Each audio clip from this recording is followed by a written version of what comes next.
right, hello everyone, and peace of Christ to all of you. Please invite your friends and share the link with whatever social media network you have. Before I start today, in the morning I found a surprise in my donation box. I found a donation from Brother David Wood, and that's very kind of him. And I really, I mean, it was a nice good morning from him. So my greeting for everybody who support us and help us in donation, and thank you for all of you, and thanks to David for his nice surprise. Yeah, I heard that he's trying to contact me, and I told him to give me his ID so I can contact him myself. Today our topic is about the prophecies of Muhammad. Muslims, they claim that Muhammad, he have a lot of prophecies. If you go and search in the net, you will find endless articles speaking about Muhammad prophecies. And I find those prophecies are hilarious, crazy, and even some of them, they are, or most of them, they are really foolish. I understand that a person, he tried to promote his belief, but what I don't understand, how Muslims even they can accept those prophecies to be considered as a prophecy. As an example, Muhammad in the Bible. I mean, that would be funny, because even the Quran says you will never find Muhammad in the Bible. You will find a guy, his name is Ahmed. And the Quran says that you will find his name Ahmed, not Muhammad, and not a prophecy do not tell who is this person. If we go in the Quran, please invite your friends. And as you know, we are not kind of people who make statement without proofs and reference. Muhammad, he made it clear that it's already prophesied about him, but as a person who his name is Ahmed.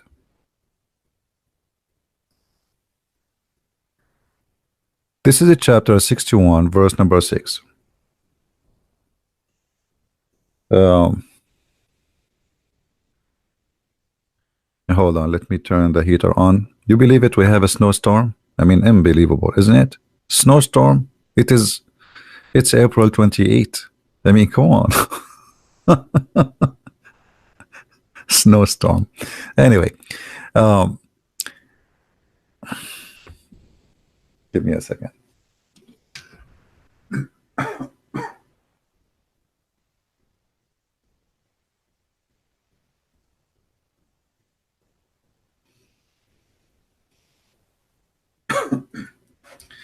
It's getting colder and colder. If you read with me this verse here, chapter 61, verse number 6, it says, "And remember Jesus, the son of Mary, said, O children of Israel, I am a messenger of Allah, sent to you, confirming the law which come before me, and giving a glad tidings of a messenger who to come after me, which shall be his name, Ahmed." So when the Muslims, they try to find their prophet, like we heard that he said in the Song of Songs, there's Muhammadim, what? This is not even Muhammad, and that's against even what Muhammad said. You have to find it in the New Testament, because the one who's speaking here supposedly is Isa. Just to give you a note, by the way, here, when the Muslim, they put in the Quran Jesus never mentioned, not even once in the Quran. Not even once. The name is in the Quran is a person, his name is Isa, and we do not know who is Isa. Isa, which is the nephew of Moses, and his uncle is Moses and Aaron. So we do not know who is this Isa. We never heard of him. So Muhammad, he cannot even quote the name correctly. So here you notice that Muhammad is claiming that Isa he prophesied about him as Ahmed, not as Muhammad, not as the comforter, as the Muslims, they come and say the comforter says their spirit. I mean, is your prophet a spirit? Is your prophet living forever? I mean, Muslims are very funny when they try to prove desperately their prophet to be a prophet. And the funny, they say to you, your Bible is corrupt. Okay, what? So you accept a verse in the Bible, but you don't accept the chapter? The same chapter, they don't accept it. They accept that verse. That verse only speak about the prophet, but that verse proving to them that they are lying. Or what about the verse which in the Old Testament speaking about the hypocrite who they say the book is sealed? We are unlearned. They say, here we go, the prophet is unlearned. But the verse they're speaking about hypocrites, liars. How you even accept that this is about your prophet? So desperate time always required desperate measure. Now we go to Muslims articles about Muhammad prophecies. You see there's tons of articles, and all of them by Muhammad, like this one by Muhammad. Look at his beard, how beautiful. Muhammad al-Shinawi, sound like an Egyptian. Muhammad al-Shinawi is a graduate of English literature at Brooklyn College, New York. He studied the College of Hadith at the Islamic University of Medina. He is currently completing his Bachelor Islamic Studies in Mishach University.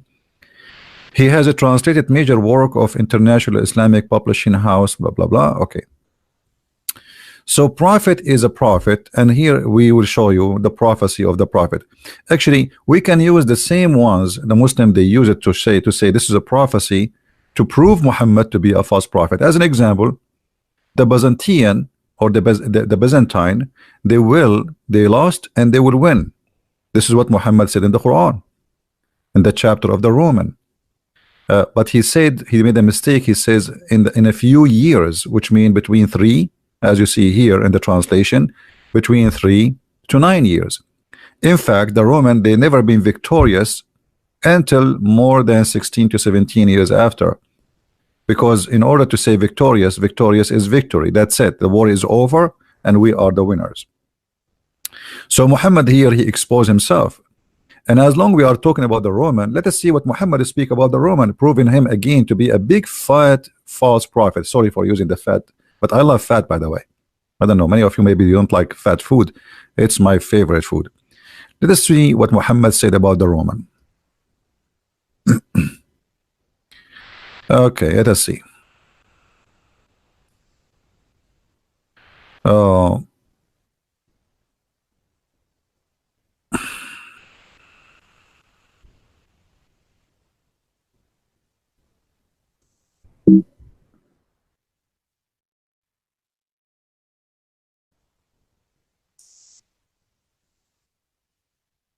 As long as Muhammad is a prophet, so whatever he says about the Roman, it should be true. Let us see what Muhammad he said. Muhammad he claimed, and this is Sahih Hadith, so Muslims cannot say it's a lie.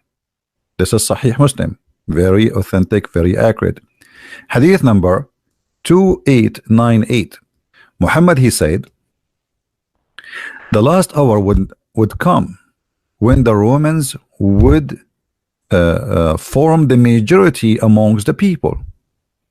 So Muhammad he made a prophecy that the #1 population in the world before the judgment day is going to be the Roman.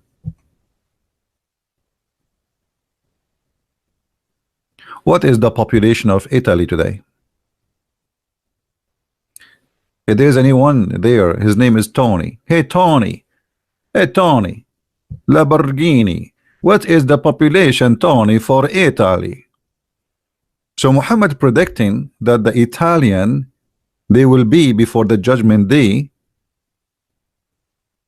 Well, if we can say the Italian, by the way, the Roman is not, but we will say those are what is left of the Roman. So Muhammad predict that the judgment day will not come until the Roman are the majority of mankind. I mean, isn't this is stupid? Isn't it? This is obviously stupidity. Muhammad, he never thought that the Roman are going to disappear. He thought they will increase in number, and not only that, they will increase in number, they will become the majority of mankind. The majority among the people. What people? Mankind. So when Muhammad, he quote for us about the Roman, obviously Muhammad is a liar again, and this is a prophecy from a prophet. You see, the Muslim, they cannot say this is not a prophecy. He's saying, talking about the last hour. And when you say the last hour would not come, until the Roman would be forming the majority, actually, if you see the translation, تقوم الساعة والروم أكثر الناس. The judgment day will come and the Roman will be majority of mankind. If you go to the translation, look what the translation is saying, just to show you how they fabricate in order to cover the ass of the prophet. I heard the Messenger of Allah saying, the last hour would come when the Roman would form majority among the people. The translation is close, but it's not really accurate. I mean, why you are doing that? The hour would come when the Roman form the majority of among the people. So as long the Roman disappear, that means the judgment day should happen when the Roman was exist. Is that correct, guys? Do we understand what I'm saying? As long the Roman are not exist no more, so the judgment day time based in the prophecy of this man who claimed to be a prophet passed long time ago. There's no Roman, and he is talking about them as the Romans. You see, we cannot say he was meaning someone else. He said the Romans. The second you say the Romans, that is the Romans. That's it. There's no other solution. And he made the prophecies about fighting the Roman. And actually, in this article here, this guy, he speak about it. So look, from the statement of Muhammad, the verse in the Quran here proving Muhammad to be a false prophet, because the fight did not happen as look at this, what he says. Look at this. From 613, 619 CE, the Byzantine were absolutely decimated by the Persian Empire, losing territories of Antioch, then Damascus, then Armenia, then the most crashes Jerusalem, then finally in Egypt.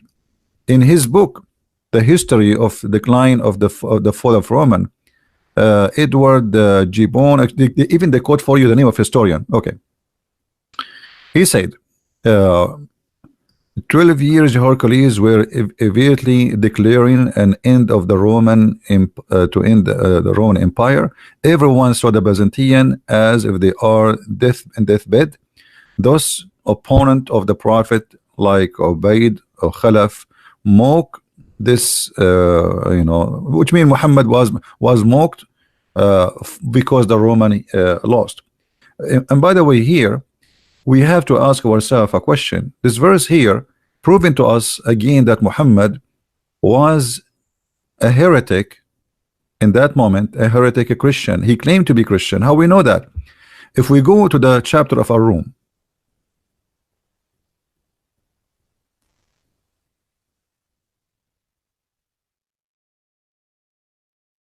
this is the chapter the guy is talking about.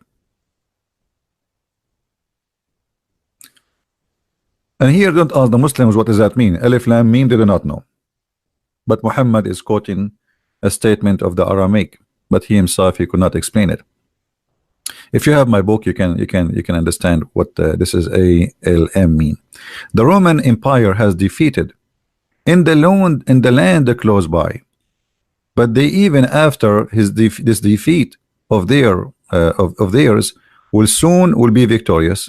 The translation of soon is not really too much accurate. It says fi bida. Bida in Arabic, it says between 3 to 9.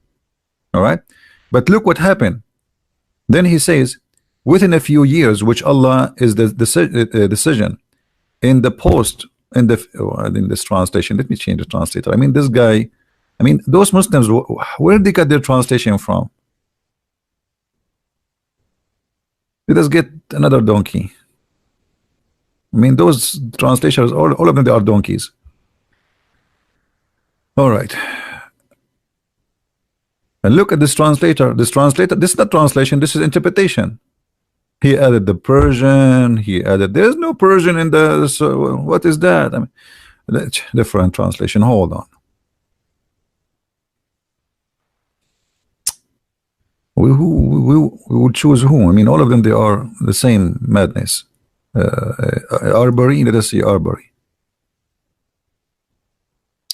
In a few years, to God belong the command before and after, and on that day, believers shall rejoice. Okay, hold on.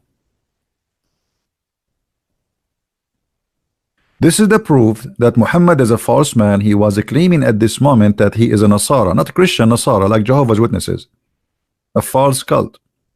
Otherwise, why the believers will rejoice? Who is the one who rejoice? If the Roman, they became victorious.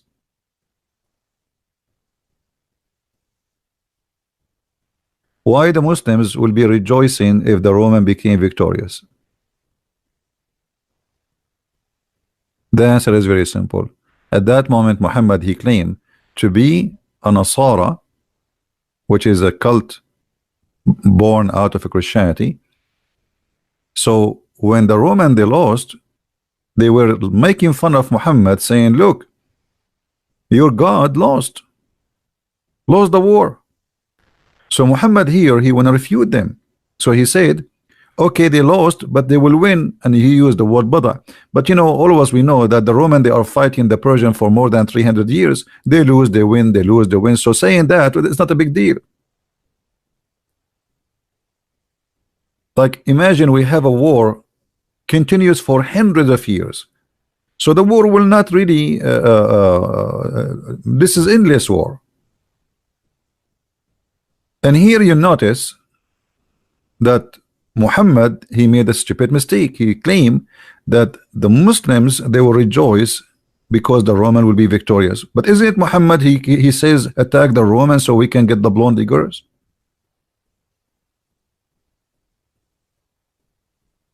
And if both of them, they are kuffar, why Muhammad is insulted for saying the Roman lost? So here Muhammad, he made a mistake. First of all, he says, fi adna al-ard, the most closed land. The most closed land is where the Roman lost. Okay, which is the most closed land where the Roman lost? If we go, you know, you can get my book and read. We will see that the chains of the history report of battles, none of them report there is a land which is really close to Muhammad where they lost. Where? What is that? Where? Adna, it means the nearest, the nearer, the most close part. Where is that? The big consequence, we know, like what happened in the when the Persian, they conquer Jerusalem, and this is what the story is about.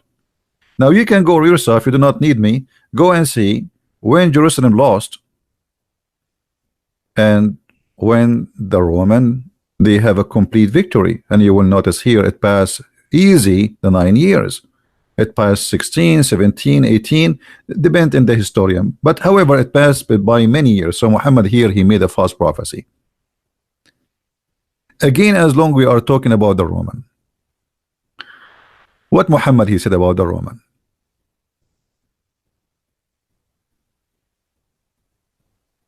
Let us see some more prophecies from Muhammad about the Roman. The first one here, he said that the Roman will be majority of mankind, which is absolutely a lie. And by the way, if you lie in one prophecy, you are a false prophet.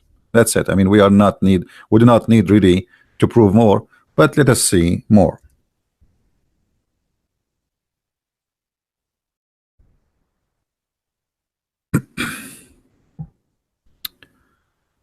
Here the verse is speaking about, read carefully with me. On the day of Badr, the Roman had victory over the Persian. On the day of Badr.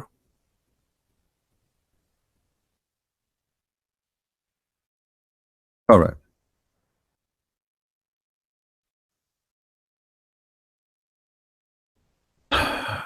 The Roman, they have victory. The Roman had a victory over the Persian on the day of Badr. If we go to the article, which is written by this guy, he said between the year 613 and 619. This is what he said, not me. All right. I'm just showing you what Muslims they say. Doesn't mean it's true. Just be careful. And we are using their reference to show you how they try to fool you. So there's big events happened.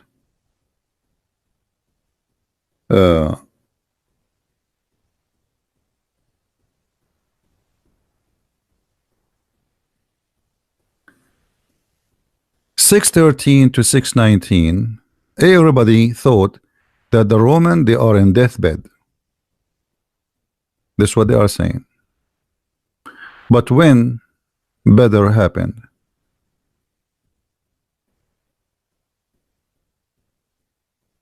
there is the fight of Badr, you know, where Muhammad, he promised the Muslims to have victory, and they lost.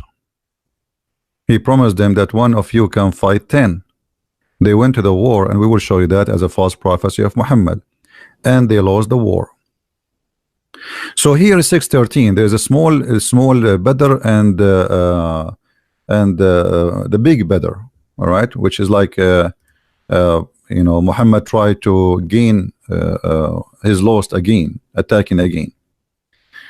So if they are saying that the attack or the loss of the Roman happened in 613, then Badr happened 624, according to the Muslims, not according to me.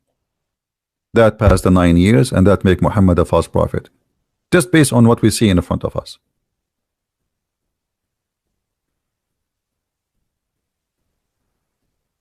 But I never take what Muslims they say, because here this guy, he did not mention that the verse in the Quran says the nearest land. He did not tell us what is the nearest land. If you see here, they give us a bracket of years, 613, 619. So which one is the year where the Roman lost? They will not tell you, because they wanted to be you know, like open, so they can play the game. Which year? Where the Roman, when Muhammad he mentioned that, which year? You know, it must be where the, you know, where the Roman were defeated, the biggest defeat, and that is Jerusalem. And that's why they were making fun of him. Here you will see losing Jerusalem and Antioch and Damascus. If we go in the Hadith, we will find the following. On the day of Badr, the Roman had victory over the Persian. So the believers were pleased with that. Question again, why they are pleased with the Roman were pleased. And then you will see here something exposing the lies about this miracle. Anyone notice what is that about this prophecy? Anyone notice how this hadith exposing all the lies about this prophecy? Anyone is reading with us? Who is reading the hadith in front of us? Because I think you did not notice here we have a big problem.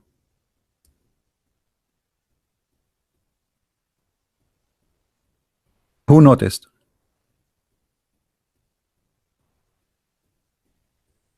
Nobody knows?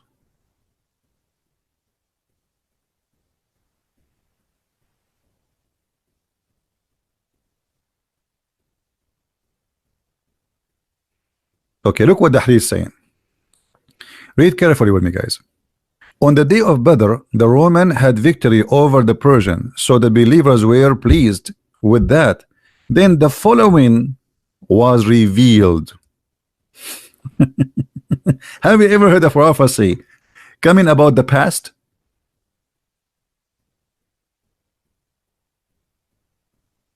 Did you notice?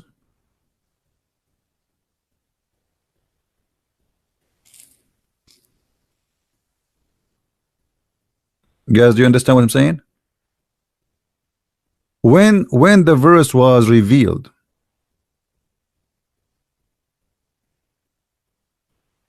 the verse revealed after the Roman, they've been victorious. Okay, so what is the prophecy?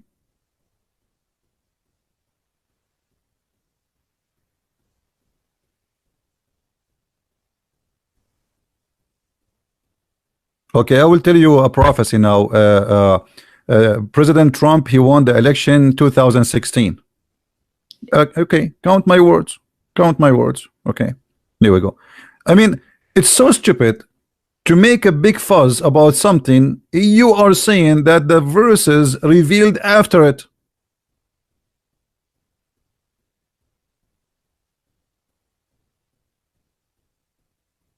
And let me tell you another prophecy, which none of you knows. Okay, that there is a president Macaroni in France. He won the election, last election. Yeah, and I will tell you a prophecy. Putin, he will be a president in the year 2019. Here we go. Not far away. I mean, just and 2018 too. I mean, when Muslims, they make and this is sahih, by the way. They cannot say this is something false and he's making things up.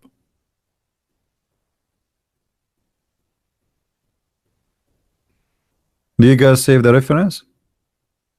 So here we prove many things about the Roman to be stupid, and they are making a prophecy out of something stupid. It's not even prophecy. But when you are desperate, you do desperate measurement so you can save your prophet from being exposed. I hope you guys, you are saving the reference so you can refute Muslims with this. But even if this hadith does not exist, we are showing you that even by numbers that this is a lie. Now we continue.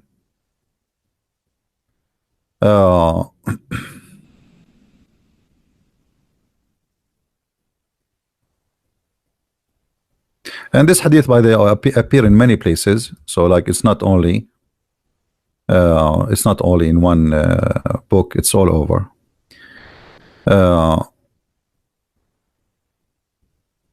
The signs of the judgment day. The prophet said there's 5 signs have to happen.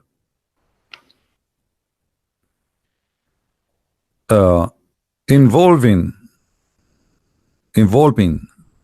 this is between 2 brackets, by the smoke. I mean, this is supposedly something will happen before the judgment day. Okay, but the last one, the Meccan and the split up of the moon.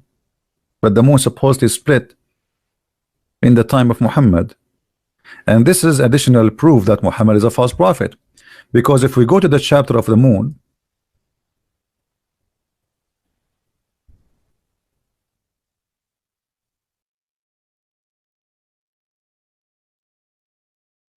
Muhammad here, or the God of Muhammad, he made a false prophecy, because he said that the moon split and the judgment day is very near, very soon, in the corner. You see, the اقتربت الساعة. اقتربت, it's like it's very, very close. So Muhammad, he claimed already that the judgment day started. Otherwise, what is the point of the sign of judgment day if the judgment day did not come since 1400 years ago? This is additional false prophecy of the false prophet Muhammad. He saw an eclipse and he claimed that the moon split, and all of us, you can go and search. The Muslim, they post for you pictures from NASA about a valley in the moon, and they say to you, here we go, the proof that the moon split. This is a valley. If this is the split of the moon, we have many of split for the earth. Have you ever heard of the biggest valley? It's called the Grand Canyon. This is not the split of the moon. This is just an eclipse. So Muhammad, he saw an eclipse. He claimed that the moon split. And by the way, those are verses Muhammad, he stole from the poetry of Imru al-Qais. It's exactly as it is. as Amr al-Qais, he said. Let us find the reference.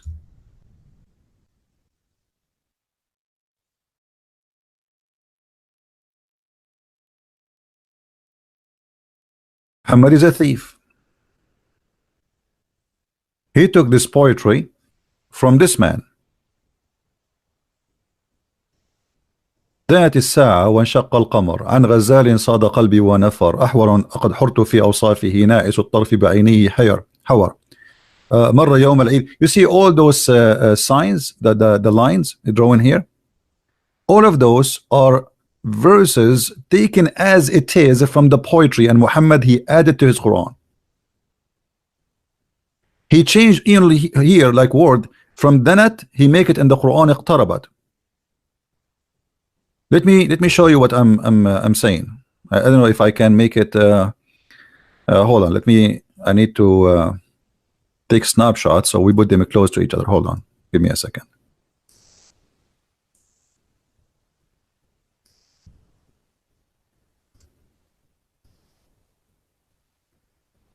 Just to show you how the thief do his business.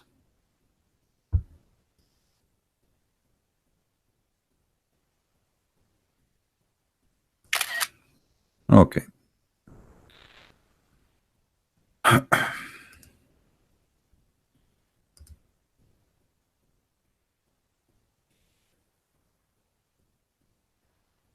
I took a snapshot so we can put them together and you can see with me. I think now you can see it, right? So look with me. I know you don't speak Arabic, but I think you can compare between the images, the two images.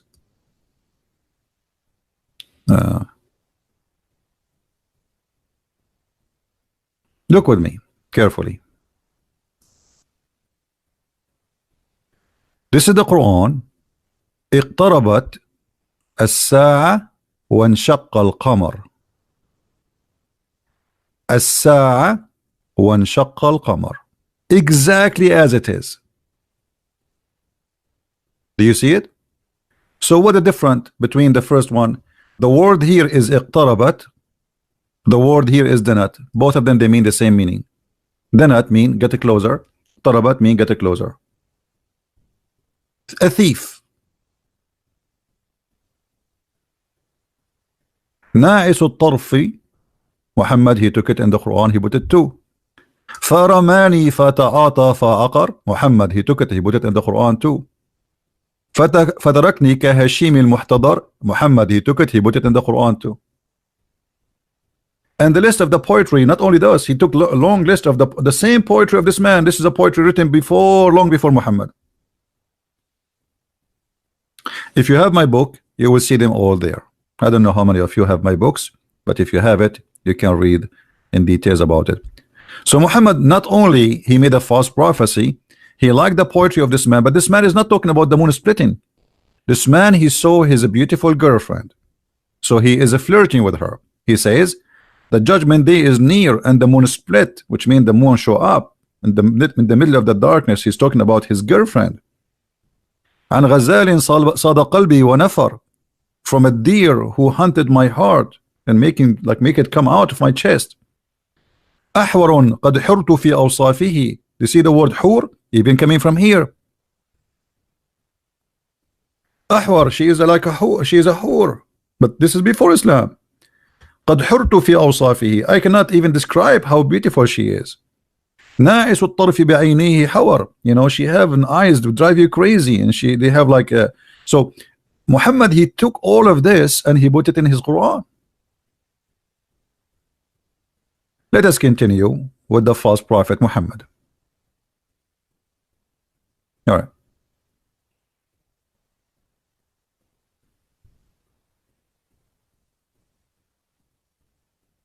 If we go and see in the hadith, we will find in this reference of false prophecies in the Quran. Endless ones.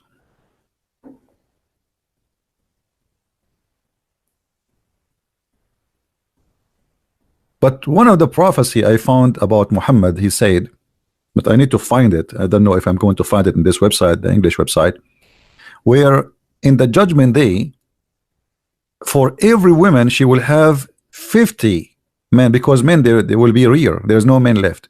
So every woman, she will, in the other side there's 50 men. Every man, every woman. Let me see if I can find the hadith. Hold on. I don't think they will translate this one here, but we will see.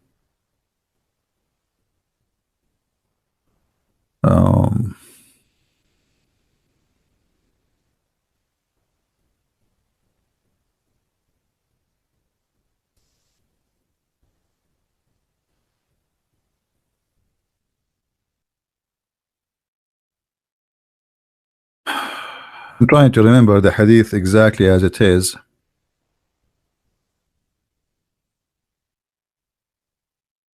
Let's see.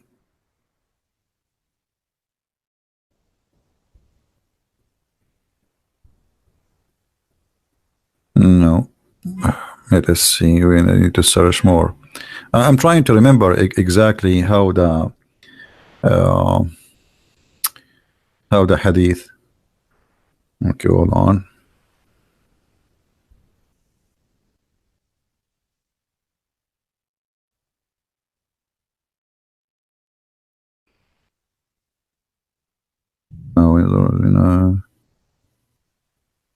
Yeah, let us see this one.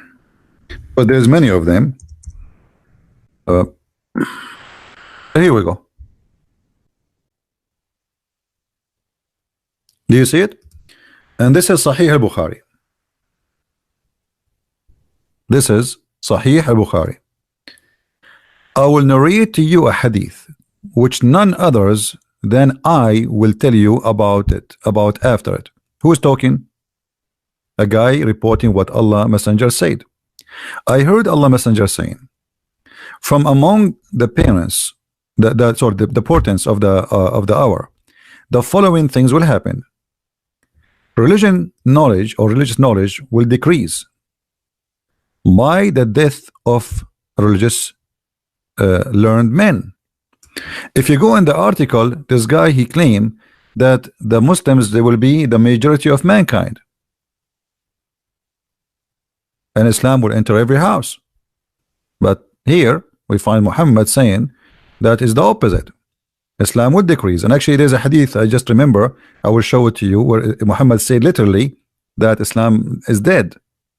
But let us see this one first. So religious knowledge would decrease by the death of religious learned men. So every religious man is dead. There's no religious man is left. Then religious ignorance will prevail, which means liars and stupid ones, they will prevail.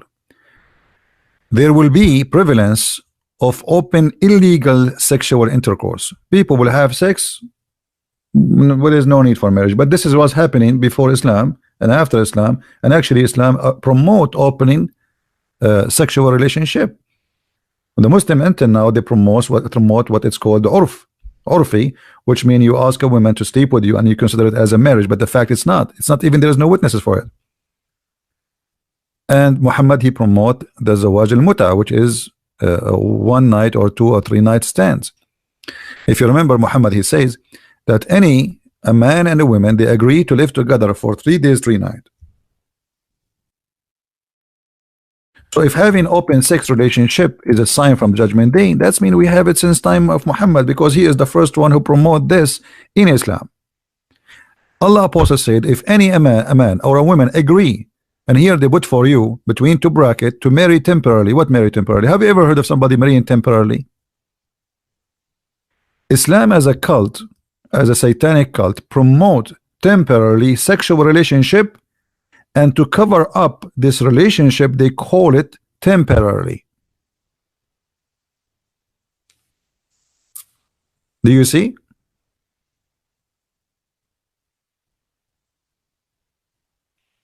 Hey Muawiyah, what is that flag? And by the way, just to show you the ignorance of the Muslims, they call themselves names like this guy here. His name is Muawiyah, and he is putting us for us supposedly the flag of ISIS. Okay, but let me show you. This is Muawiyah. But Muawiyah, mean, excuse my language, in Arabic mean a bitch, and especially a dog, a female dog. So how you are calling yourself such a name and you are bringing to us Islam? I will tell you why. Because you are stupid, you do not know what the name means. So now you are calling yourself bitch Islam, or sorry, I mean the female bitch Islam. That because you are ignorant and you are just a copy paste. You have no idea what you are. What I mean, amazing. Their ignorance always speak for them.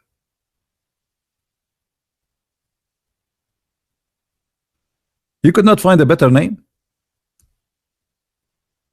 And by the way, the name he's talking about is the family of Abu Sufyan, where Muhammad, he bought them to convert to Islam. He could not make them convert to Islam. And the Quran speak about them, and he says, وَالْمُؤَلَّفَ قُلُوبَهُمْ. We can talk about it later.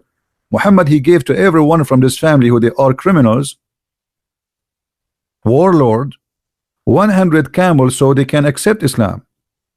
Because Muhammad, he needed them to promote or to force Islam by the sword. But let us go back here. What kind of cult saying that a man and a woman, they can agree to sleep together, and then we put between two brackets temporarily marriage? How marriage can be temporarily?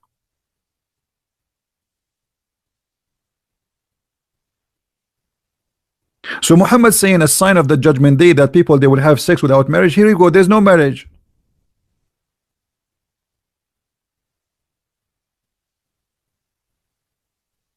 And people have sex without marriage since the beginning of time. It's not something new.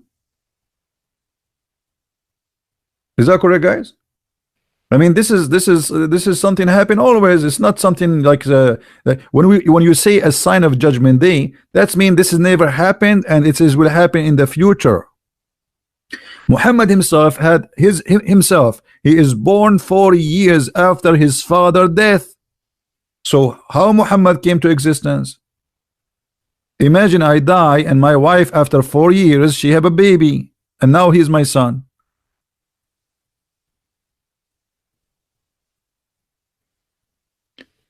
And then he says, let's go back to the topic. Here we show you that sexual relationship before marriage is something normal, happened, and the Muslims, they are the most ones who practice that. Muta. Do you know, guys, what muta mean? How many of you knows muta here? What muta? They say muta marriage. I mean, how you call it marriage? Muta mean pleasure, sexual pleasure. So you are contracting a woman to sleep with you, and you have to pay her money. It's not for free. And then you say this is marriage? It's not for free. The women, you have to say to her, I wanna have sex with you, and I offer you $10. She have to repeat after you saying, and he have to say, sorry, you have to add the timing, like for how long, like for 2 hours or 3 hours. And then she have to repeat saying, I agree to sleep with you for $10 for 2 hours. If both agree on that, this is muta. This is the prophet who they are trying to be proud about. How this can be a prophet? Prophet of what? This is prophet of adultery. He himself is an adulteress and he is promoting adultery. Let us continue.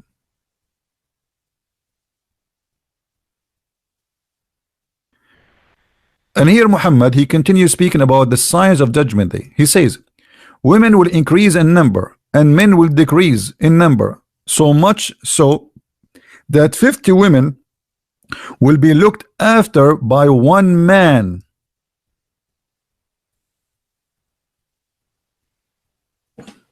Do we have any Muslim in the bushes?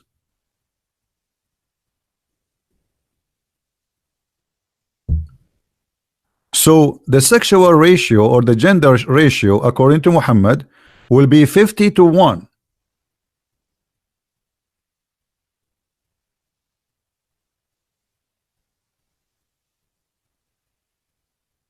Is that possible?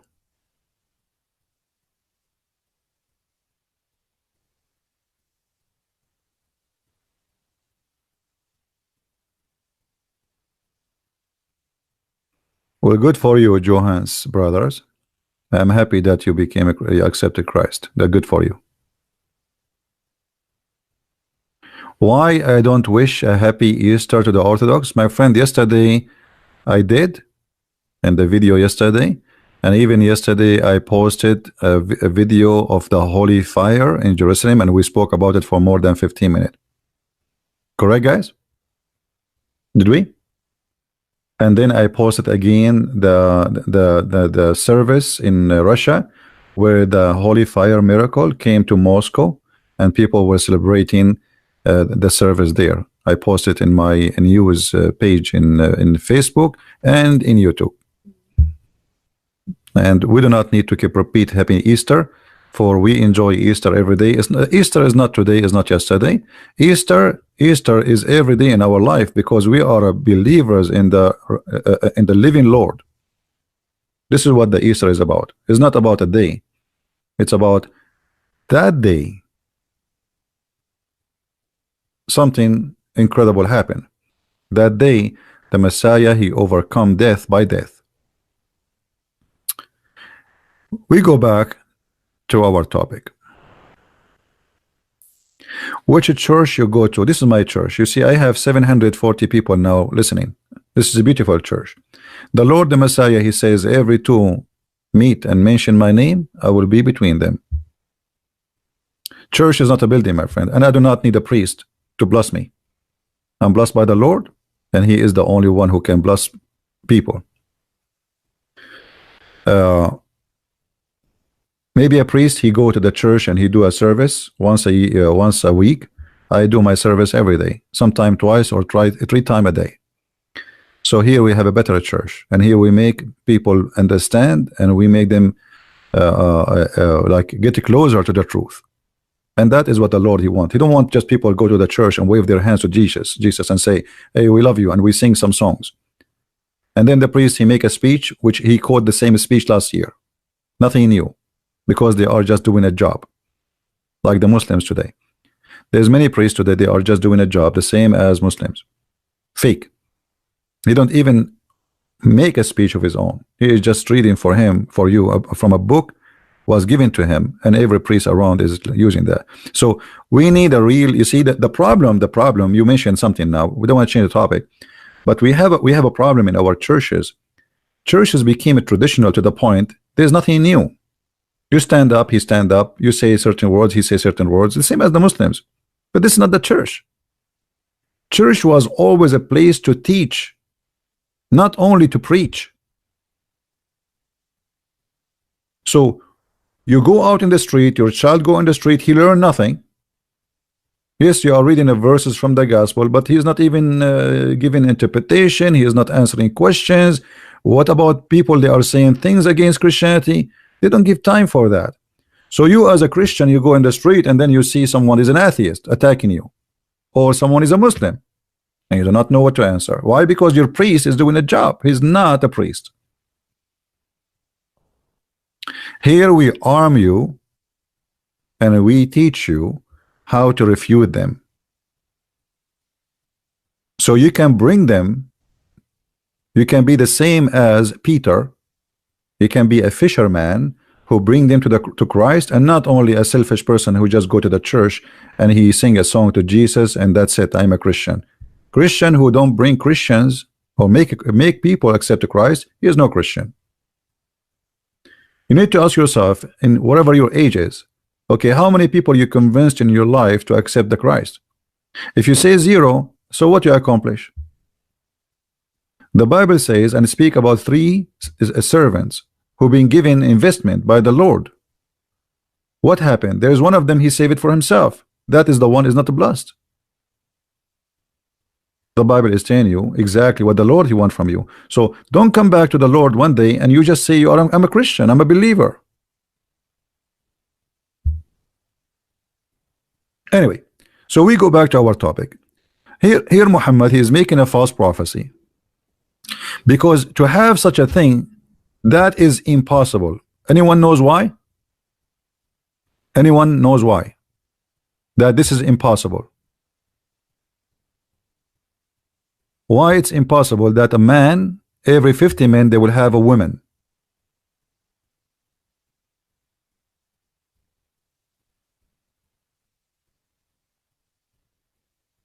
Anyone want to use his brain? Who want to use his brain?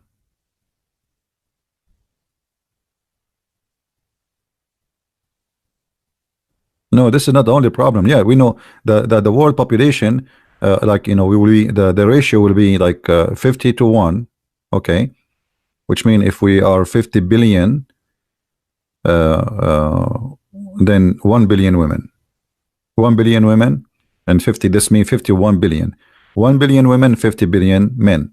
Okay, but what the problem with this? No. I'm not talking about reality. I'm talking about if this is really happened. What does that mean? That's mean this is the most stupid thing, because that's mean the human being race is gone. How you can reach the point that you have 50 to 1 if because now every man they have a chance only to make one woman pregnant, give a child. Is that correct? So how we can have 50 to 1? Because in order to have 50 to 1, we have to have 50 child who they are females, and one she is 50 child they are male, and one she is a female. And that's mean the women before she die, she have to generate 50 child. Every woman. Actually 51. You know what I mean? Because how we can reach that number? If we have 50 to 1, that's mean the number was decreasing in a dramatical way to the point that there's always, I mean, like the women number is decreasing and the men number is increasing. You see, if Muhammad says the opposite, we can say that is possible because it's still the one who will get the babies is the women. You can have one man and 100 women, still he can make them all deliver babies, but you cannot do the opposite. Are you guys following with me? Are you following with me with my limited English? Do you understand what the problem?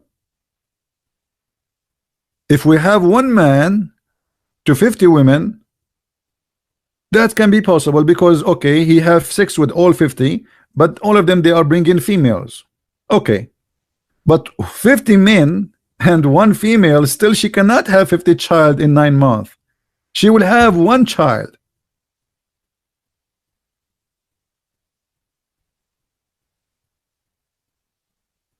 Right? Yeah, it's okay. Hold on. It says, sorry. It says 50 men, 50 women for one man. Sorry, it's my mistake. 50 men for what? So here the problem is that 50 women there will be. So the men, according to this hadith, actually this hadith it says the opposite. But according to this hadith, women will increase in number, and that will make the women deliver only females. Is that a mistake by Allah? And that will be possible because a man he can make a woman, he can make 50 women have babies. But how the women, all of them they will have babies, all of them they are females, unless Allah he wanted that. And why Allah he wanted that? And how Muhammad, just the hadith, in the same hadith he said that sexual intercourse without marriage will be the most popular thing. Okay, the women they will have sexual intercourse with who? Let me see if I can find the hadith, the other one, which is opposing this one, where it says that men will be the majority of mankind. All right.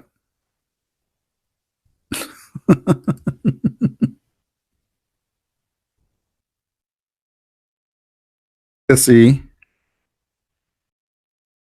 If you ask Muslim, by the way, why a Muslim man he marry 4? What the Muslim they would say to you? They say to you because there is more females than male. Okay. Why Allah making men a lot less? Let us see. I'm trying to find the other hadith which is saying exactly the opposite. Actually, I was looking for the other one, not this one. But anyway, this one appeared in the way.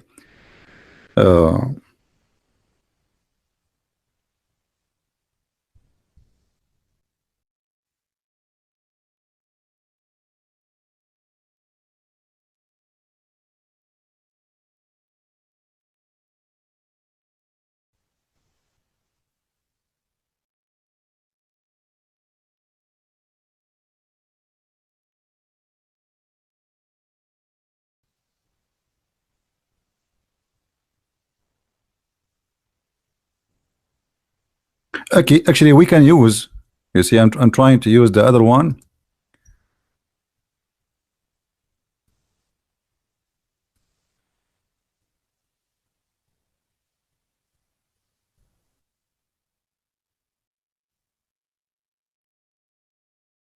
See if we can find it. Until now, we found nothing here. And one of the signs of a false prophet, if they say the opposite, Muhammad always he say things which oppose the other thing.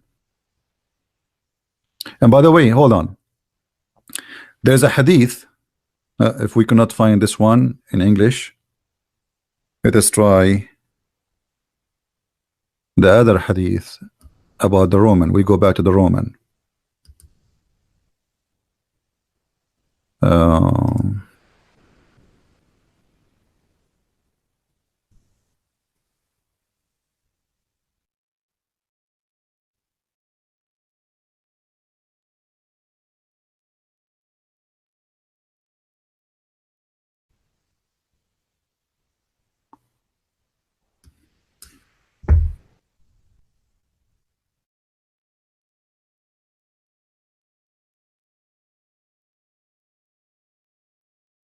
all right. 50 women for one man. That's good. I'm sure many men, they wish that to happen now. Um,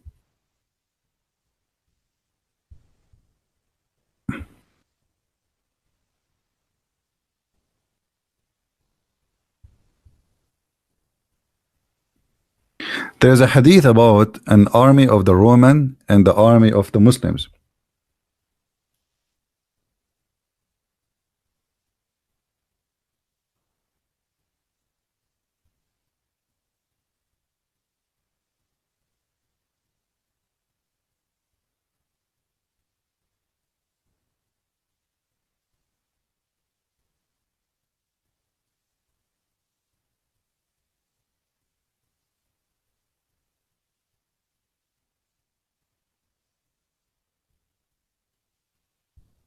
Hmm.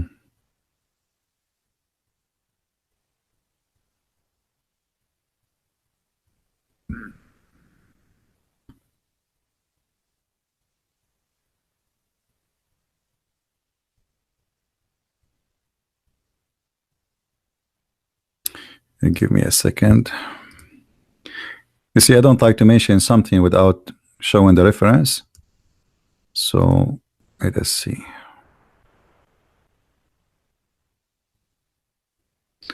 And sometimes it's easy to find it. Sometimes it take a little bit of time, but we will find it.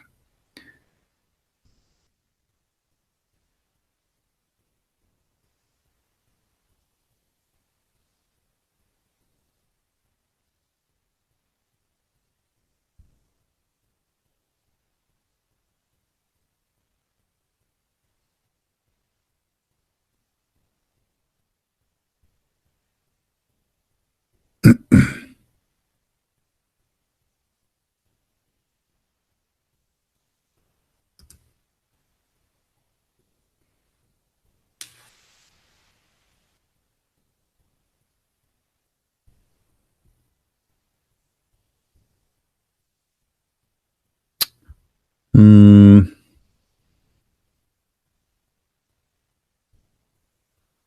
I don't want to make you wait for long, but it should appear.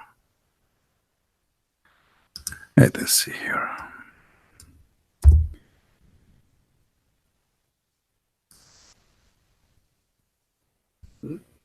I don't feel good if I mention something I cannot show it. So have patience with me. Uh,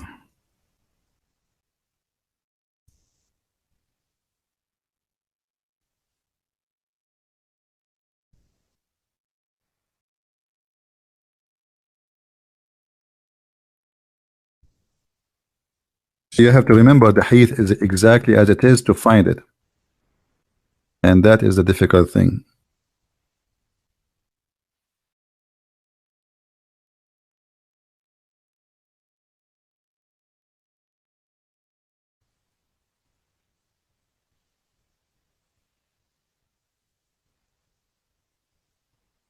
Okay.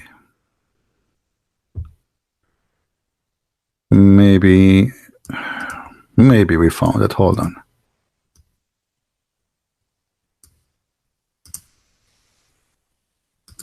So remember the hadith we mentioned to you. Muhammad, he said, every 50 there will be, every 50 women they will be serving one man. So the population will be 50. If we have 50 billion, will be 50. We will be 1 billion as men. All right.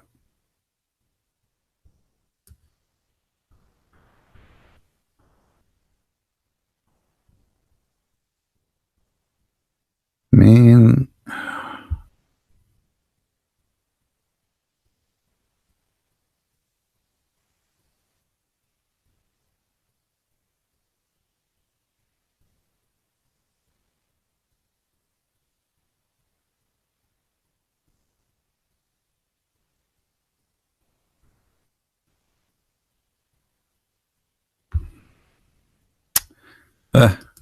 I'm not getting lucky.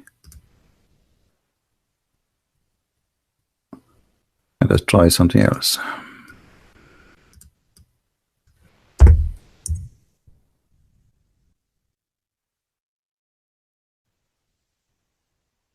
All right. Let us use this one. It's not really the one I'm looking for. Here we go. Okay, let us see this. Let us use this one. I come to the message of Allah during the campaign of Tabuk. Like when Muhammad he went to attack Tabuk. Tabuk is where the Roman is. When he was in his tent and made of leather. So I sat in the front of the tent, a messenger of Allah, so enter, etc. I said, all of me, O messenger of Allah, enter. I said, all of me, what is all of you? All of you, all of me, what does that mean? Then he said, oh Auf, remember 6 things that will occur before the hour comes. One which will be is my death. Muhammad predicting that the hour will not come until he die. I mean, look at this. Okay, I was very shocked and I was saddened at that. He said, count that as the first, then will come the conquest of Baytul Maqdis. Number 2, we will attack Jerusalem. And then a disease which will appear among you and will cause you and your offspring to die as murder. So the Muslims will die by disease. And will purify your deeds. Then will be the much wealth among you, that if a man were to be given 100 dinar, he would still be dissatisfied. And there will be turpulation among you. You will not have any Muslim in the house, any Muslim house untouched. So all the Muslim houses will be hurt. Then there will be a treaty between you and the Roman, and then they will betray you and march against you with 80 banner, under each of which will be 12,000 troops. Okay, hold on. I'm going to compare between the hadith of 50 women to 1 man, 50 women to 1 man, and the hadith where it says that the majority of mankind is the Roman. Do you remember it? Or we should show it. Do you remember the hadith says the majority of mankind are the Roman? Let's get it again.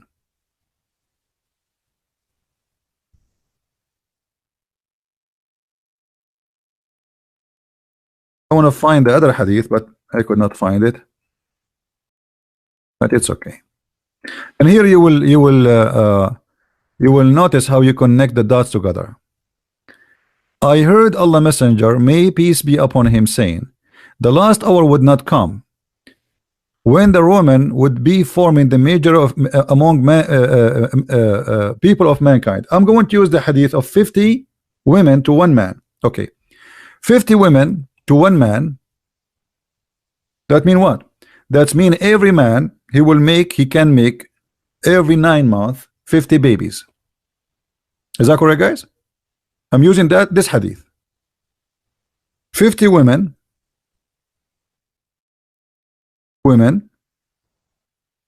from every man, they can make 50 babies every 9 months.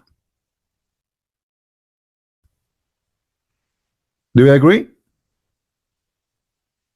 That mean a man, he have 50 women, how many babies he can make in a 20 years average?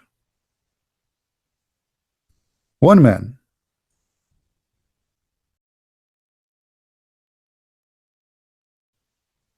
How many he can make in 20 years average?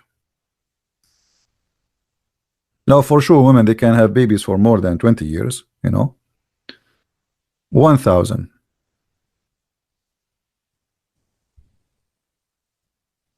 Every man, he will have 1,000. Are you getting close to where I'm getting now? You understand, guys, what I'm like where I'm going to lead you? Who noticed now what the problem? Do you notice the problem? Muhammad, he said there's 80,000 flag.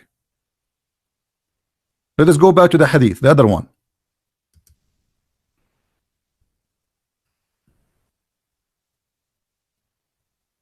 80 banner, each banner underneath of it is 12,000. Is that correct? Okay. If every man he can make 1,000 baby. 1,000 baby. So who of you want to give me the population of the whole world based on this? Because remember, the most majority of mankind are the Roman and the rest are the Muslims. So what is the population that the Roman will be?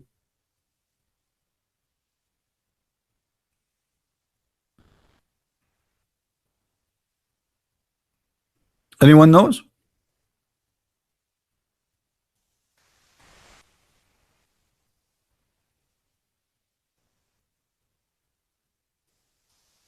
Who is good in mathematics?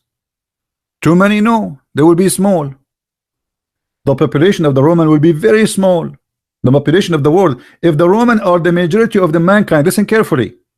We just showed you the other hadith where it says that what 5 trillion? Guys, how you come with this? You guys are really amazing with the mathematics. Okay, hold on. And by the way, I'm very bad in mathematics, but let us use the calculator. We have 80 flag. 80 flag. Every flag underneath of it is 12,000. Correct? Every flag underneath of it is 12,000. So 80 x 12. 960,000 soldier. Is that correct? Okay, so let us put there 960,000 soldiers.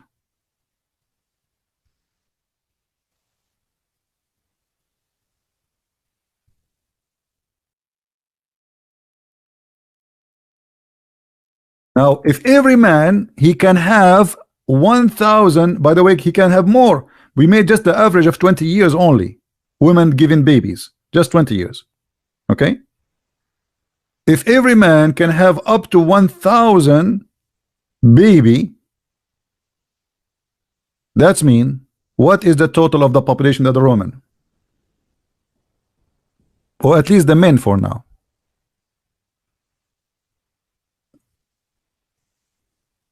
We divide 960 to 1,000. That's mean there's 96 men from the Roman.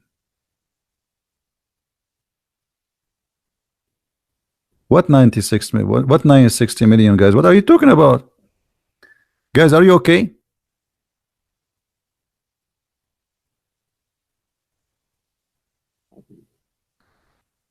We have, if we divide the 960, listen carefully, we have 960,000 men total.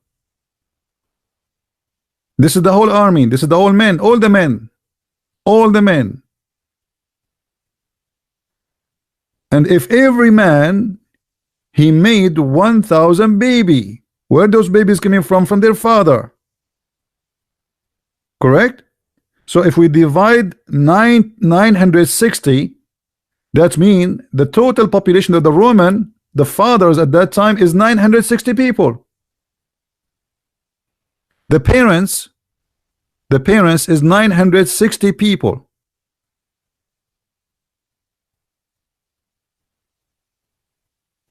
Are you getting my the conclusion? If we have 960,000, this is the army of the Roman. That means this is all their men. That's it, all the army there. The army in the Muslims from one side, the army of the Roman from one side. But remember, the Roman are the majority of mankind. The Roman are the majority of mankind. So the Muslims are small, very small in number. That means the majority of mankind is 960,000 people. And now let us add the 50 for every one of them, 50,000 women. So we can see the population of the whole world. Or the Roman, the majority. Anybody can do that? So now we say, as long every man he is going to marry or have 50 women, so we say 960 x 50. The whole population of the world will be 48 million. 48 what? Hold on. To be sure. No. 960 x 50. Yeah, 48 million. That's it. This is the population of the world, or the population of the Roman. The Roman, they will be the majority of mankind by being 48 million. This is the prophecy of your prophet.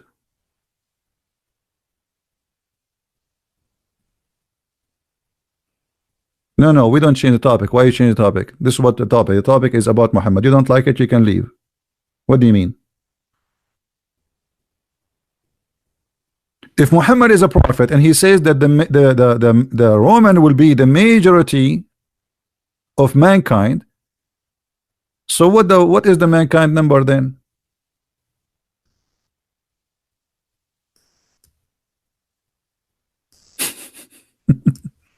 So Muhammad predicted that when the Roman reach the 48 million, the judgment day will come. Because this is when the Muslims and the Roman, they will fight.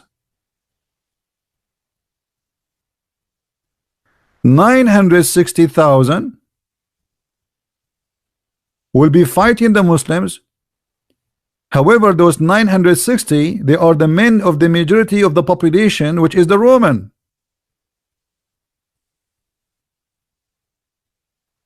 Are we getting the point? Who did not get it?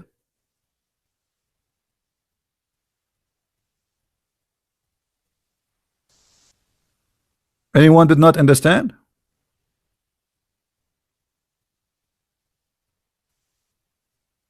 Isn't it this is clear that Muhammad is a false prophet? You see, I could not find you the other hadith where it says that it's the opposite will be what he's saying about men and women. But we will go with this, because if Muhammad here is saying this and he is a prophet, well, this is a false prophecy. This is always about prophesying about the end of the time. The last hour would not come. They will come when the Roman are they would form the majority of mankind. Okay, this is the same time when the Roman, they will be fighting with the Muslims. And what is the ratio of the war? Actually, there's other hadith, I will try to find it, where Muhammad is speak not only about the numbers of the Muslim, the Roman, he speak about the number of the Muslims. But sometimes when you want to find something, just like, you know, it's like mission impossible sometimes. So here he speak about it. Let me see if I can find. And by the way, this is sahih. The Muslim cannot say this is weak. I mean, they cannot deny it. They cannot escape it. They cannot escape this. This is sahih. But let me see.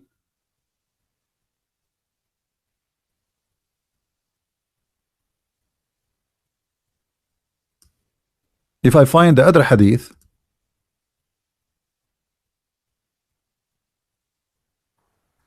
Let me take a snapshot for this, so if we go back, we do not need to do it again.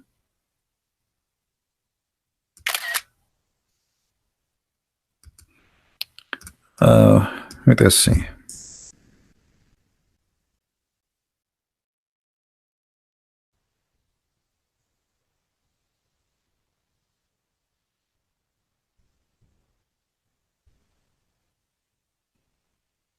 Yeah, look like in this website. Let us see.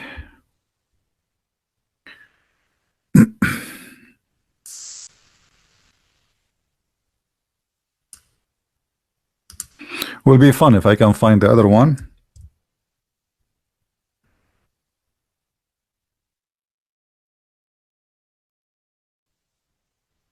Okay, here, look at this hadith here. Okay. Look at this hadith here. Muhammad, he is making poo-poo here. He says, the Prophet said, the best number companion is 4. Companions is 4. The best detachment of 400, and the best of the army is 4,000, and 12,000 men will not be defeated as a result of a smallness of number. What does that mean? I'll let you think about it. Then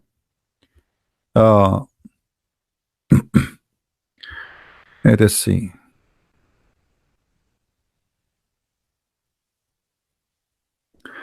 Anyone notice here what this hadith here, what Muhammad, he just made a mistake in this hadith?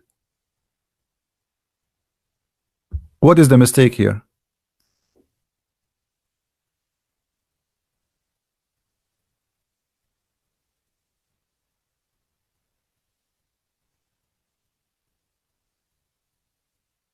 Muhammad, he claimed that always his army will form either, those are the best numbers for Allah, 400, 4,000, 12,000, right? And 12,000 will not be overcome through a smallness of number. But didn't he say just a second ago that there's an army and every flag will be 12,000 from the Roman? So how a small number of the Muslims will overcome the 12,000s? You remember? Let us go back. Who is the 12,000s? Who is the one with the 12,000s? It is the Roman. So Muhammad predicting that the small number cannot win against the 12,000s. And who are the one small number? The Muslims. But this is different what he's saying. That in the judgment day the Muslims will be victorious. Let us continue. How many of you heard the Muslims saying that the Islam will dominate the world? Don't they say that Islam will dominate the world? The Prophet, he predict, and actually in this article, this guy, he said clearly that the Muslims will the globalization of Islam, right? Okay, let us see this hadith.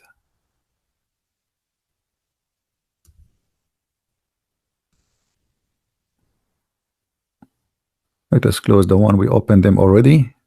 This is the population of Italy. All right. Look at this hadith. The hour of resurrection will not occur as long as anyone say Allah, Allah. What does that mean?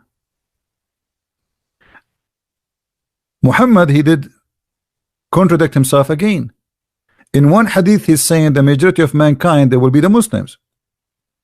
In different hadith it says the minority of mankind will be the Muslims.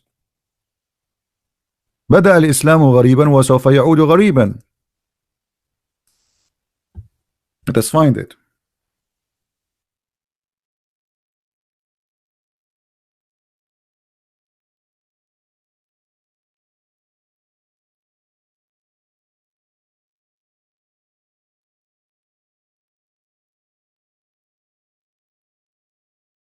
Islam initiated as a small something strange, which means small in number, and would revert to old position, being strange and stranger. All right, and this is a Sahih hadith, so the Muslim cannot say that this is not true. So how in the article they say that in the signs of the judgment day that Islam will be global? This matter will certainly reach every place, touched by night and day. Allah will not have a house of a mud, or even for except of a mud, house of a mud, for except that Allah will cause this religion to enter it, by which the honorable will be honored and the disgraceful will be disgraced. So Muhammad is claiming that all mankind will become Muslims in this hadith, because every house will have Muslims. So how you say in the other hadith that the Roman are the majority of mankind and they will fight the Muslims? And the judgment they will not come until the Roman are the majority, and then they will have an army of contain 80 flag, every flag underneath of it is 12,000 troops. This is total contradiction. And here he says,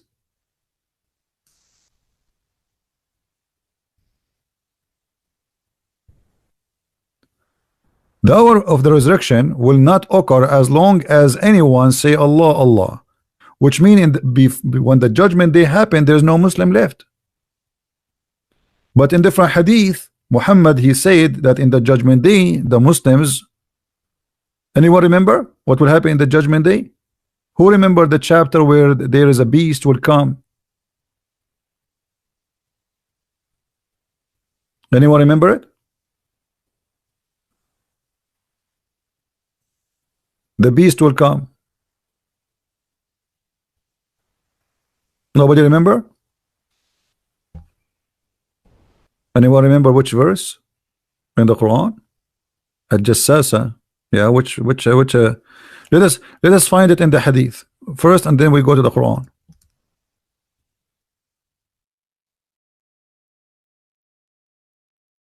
As long Muhammad he mentioned this one,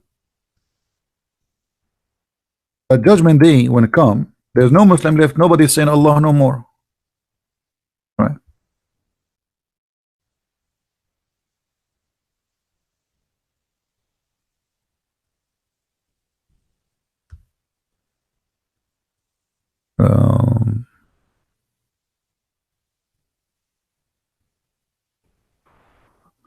All of those are fiction stories about a Jassasa, but I'm trying to find.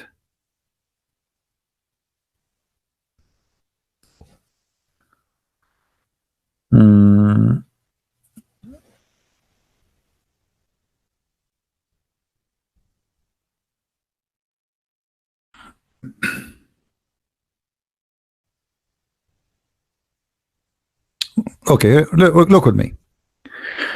Muhammad here is giving us 6 signs will happen for the judgment day. The appearance of the Dajjal, then the beast will come from the earth, then the sun will rise from the west, then the sun will rise from the west. Where is the Roman? They are gone. Continue.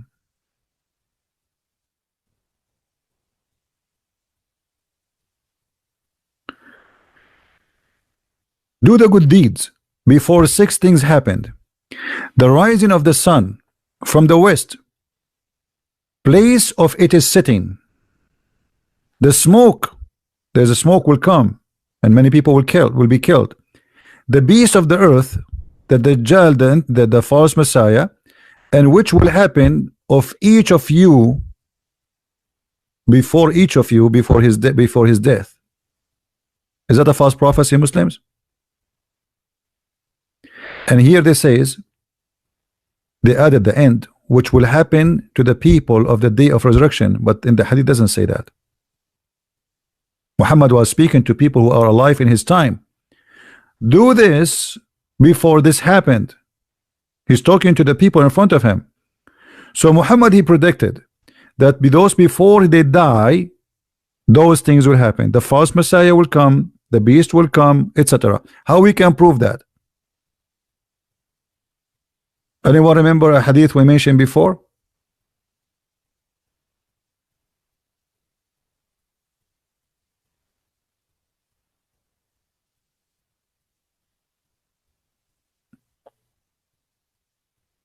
Anyone remember?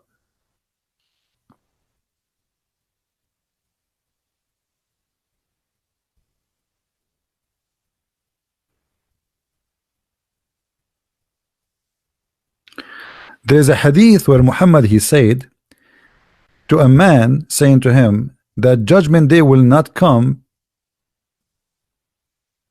or the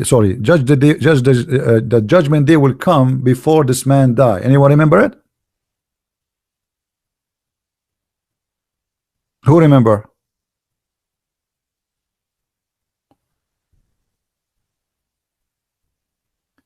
So judgment day will not come, or will come before this man he die. So Muhammad obviously is speaking about people who live in his time, maybe a few generations after, maybe a few generations before. Let me find the hadith so we can show it to you.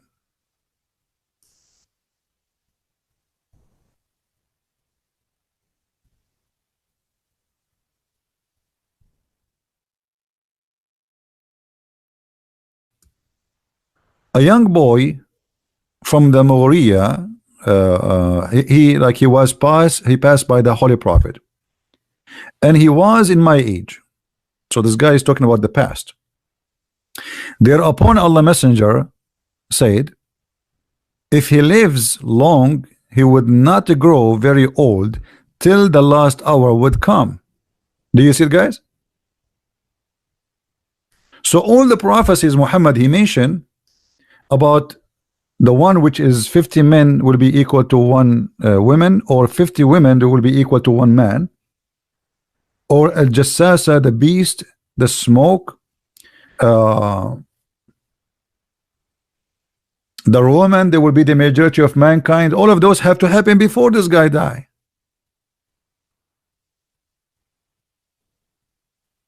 If there's any Muslim here, he will say I'm lying. Did your prophet say that this man who is a young boy, before he get old, not before he die, not before his die, not before his death, he will not even, in Arabic it says kahl. Kahl is a person over 30.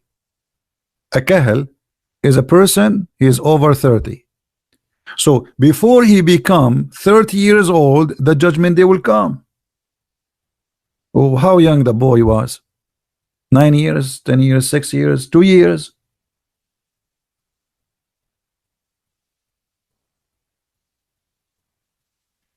All of this is a false prophecy. I mean, until now we saw nothing true.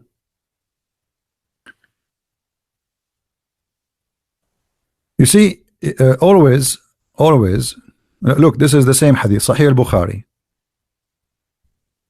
The Muslim, they cannot say it's weak. This is Sahih al-Bukhari and Sahih Muslim. This is Sahih Muslim. That one is Sahih al-Bukhari. So what the Muslim they say to us?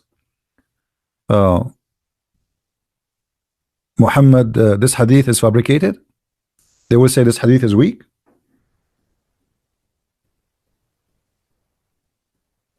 If this slave should live long, he would not reach the age that age, but the judgment day will established. I mean, the hadith is very clear, isn't it clear? So look what need to happen. Muhammad predict that women they will be 50 to 1, or men 50 to 1 women. Muhammad he predicted that the Roman they will be the majority of mankind. Muhammad he predicted that the Roman they will become the men, the total majority of the Roman when they attack the Muslims at the end of the time is 960,000 men, and the total of the population of the Roman, which is 50 to 1, 50 women to 1, there will be 48 million. Muhammad he predicted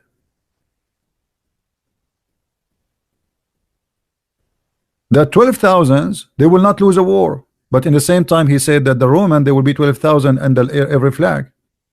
So all of this is a madness. It's a collection of opposing each other. When Muhammad he says that the 50 women they will be equal, every 50 women they will have one man, every 50 women they will have one man, that's mean that Allah is making the gender of the females only exist. Why? What is the reason for the men to be a lot less, to the point it's one man to one woman? When Muhammad he says one man, one woman will have 50 men, which is the opposite. When Muhammad, I mean, all of this is a this guy, he is a mad person saying things does not make sense, and yet the Muslim they claim that this is a prophecy. When Muhammad he said the black dog is the devil, is that something come to be proven that the black dog is evil and he is the devil? What else? We have tons of stories about Muhammad making false prophecies. Anyone remember a prophecy Muhammad he said about the Jews, which we can connect here to this? The Roman, the Dajjal, the beast.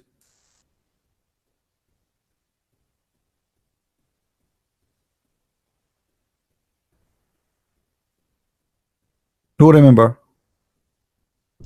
Muhammad he said that the judgment day, when the judgment day come,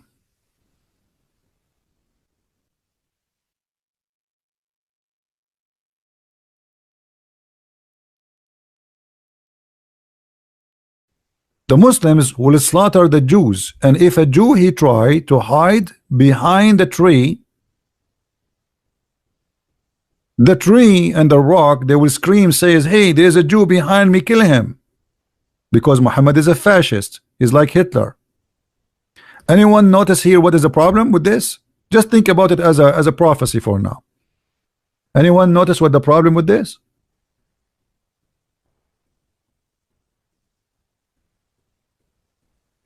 How Muhammad he says that judgment day when it's come, there's no Muslim left, because nobody say Allah, Allah, correct?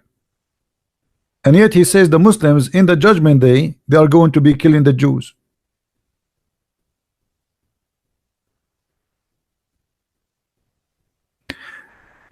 There is endless hadith about judgment day.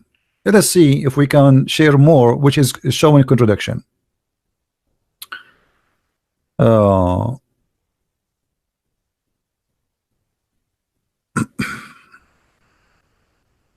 Look at this hadith. Let me just found something.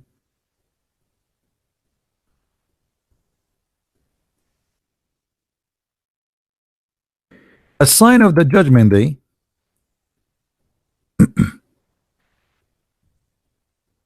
If a slave she gave birth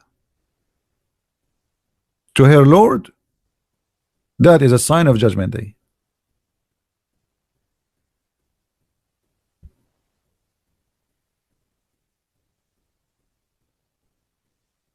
Guys, so judgment day started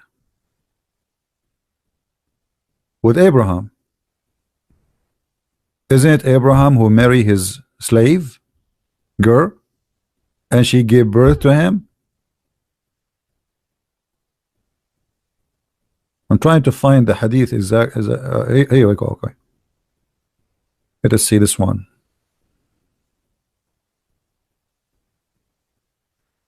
When is going to be the hour of doom? They asked the prophet. He said, the one who asks is about it is a better informed than inquire. I, however, narrate some of these signs. When a slave girl gave birth to her master, when a naked woman barefooted would come the chief of the people.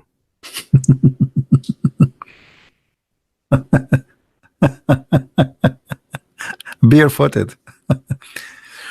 These are some of the signs. And then here, by the way, if you remember, once a Muslim, he called for me, a person, he called me, and he he said, do you know that the prophet, he predicted that the Arab, they will have high buildings? Read carefully. These are some of the signs. When the shepherd of the black camel would exalt themselves in building, and the one of the signs of the doom of the 5 happening worked in the unseen, which no one knows but Allah. How you know? How you say no one knows but Allah, but you are saying they are to us they are 5?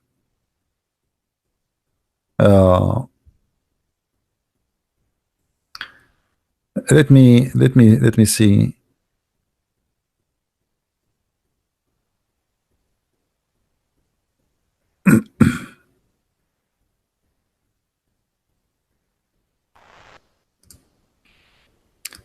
It is endless. I'm just trying to connect the dots for you.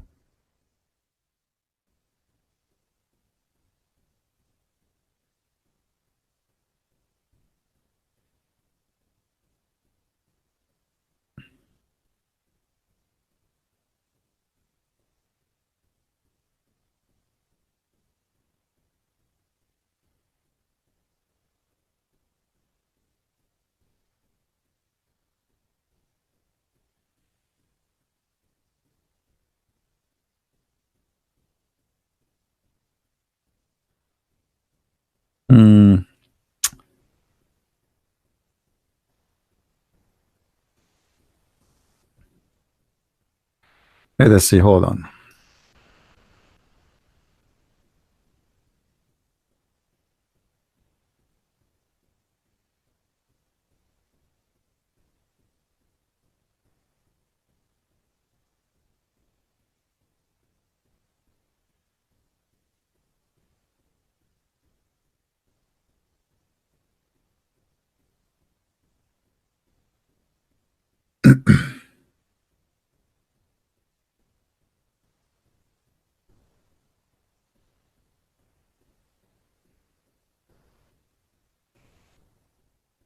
I'm just trying to find you some extra reference, just for the sake of fluffing.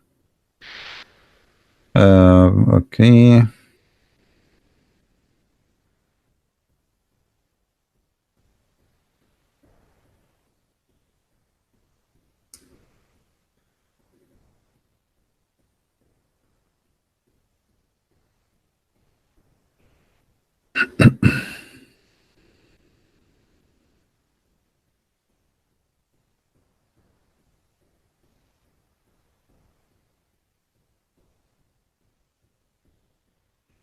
Let us see this one here.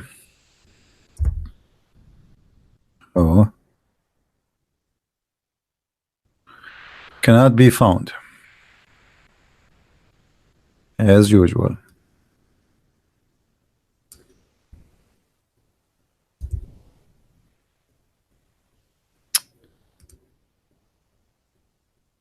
This website is useless sometime. I think they don't publish on purpose. Otherwise, it doesn't make sense. All right. What about the order? What about the order of the signs of the judgment day? Another proof that Muhammad is a false prophet. According to this, what is the first thing will happen as a sign of the judgment day? Read carefully with me. The first is of the signs will appear the rising of the sun in the place of setting, and the coming forth of the beast against mankind. So this is number 2. All right. And then where is the rest? Should be the hadith says the rest.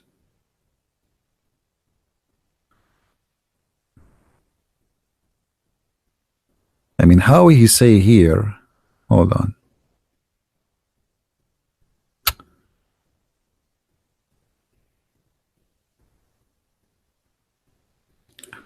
How many signs of the judgment day? There are 10. Do you see here? In different hadith he says there are 6. In different hadith he says there are 9. In different hadith, I mean Muhammad, he have all the numbers working for him.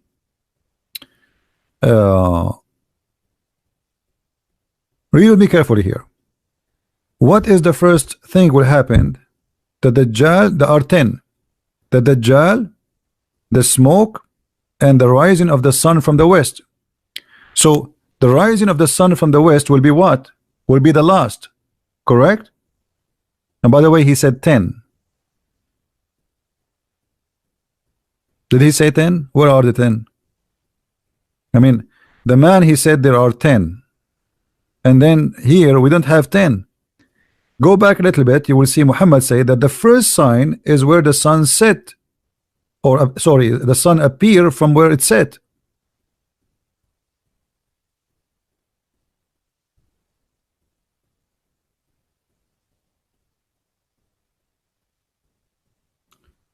Let us see.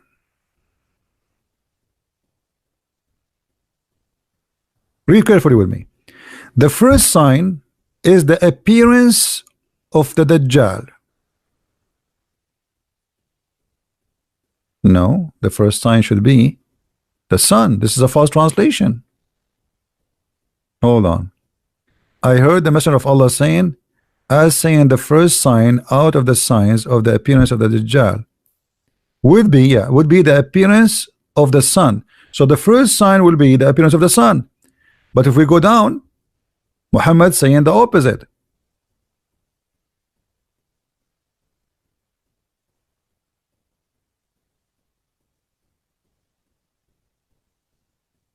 Do you see?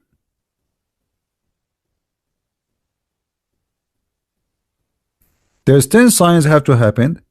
At Dajjal, then the smoke, and the rising of the sun from the west.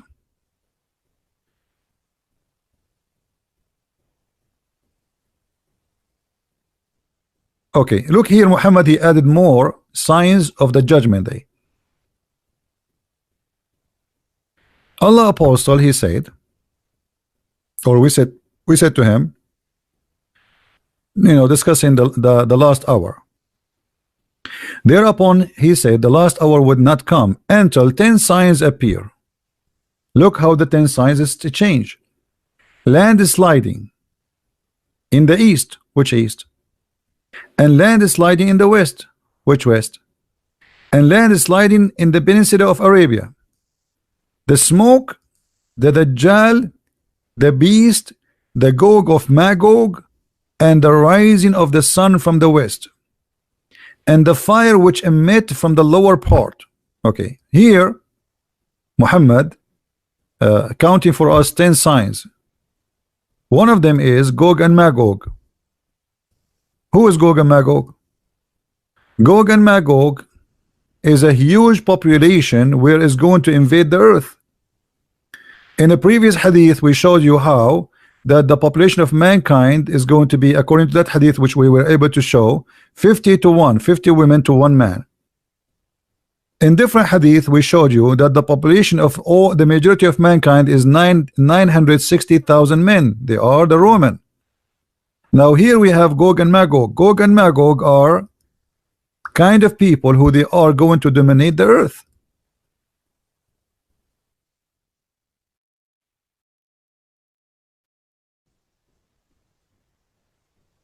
The Muslim will use the bows, arrows, and shield of Gog and Magog as firewood for 7 years. This is a sign of the judgment day. So Muhammad predict that the judgment day will come, and Gog and Magog, they are using bows and arrows as weapon.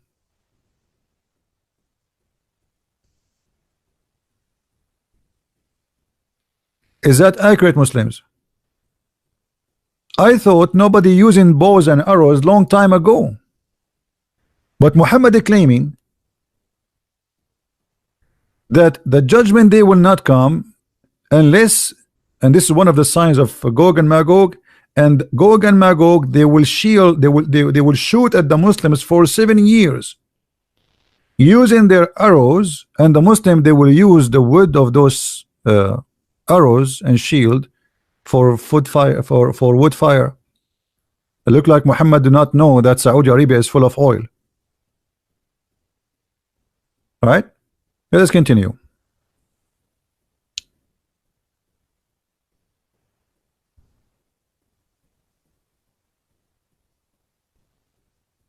All those stories about Gog and Magog.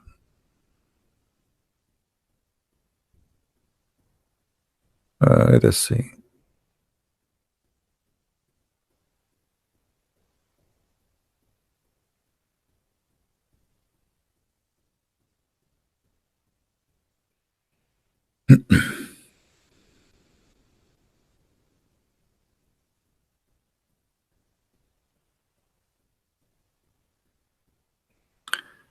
Here Muhammad here reporting again the same signs which will happen in the Gog of Magog or the judgment day. But I want to show you.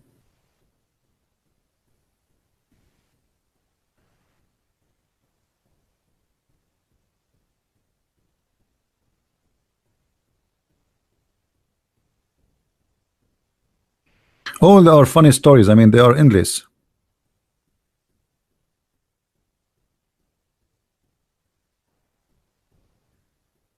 Okay, here guys, look at this. Muhammad, he keeps saying there is 10 signs of the judgment day. If you collect those hadith and you make them a print, you print them together and you put them next to each other, you will see Muhammad how he changed the 10 signs. Look at this. The 10 signs of the judgment day is what? Read carefully with me.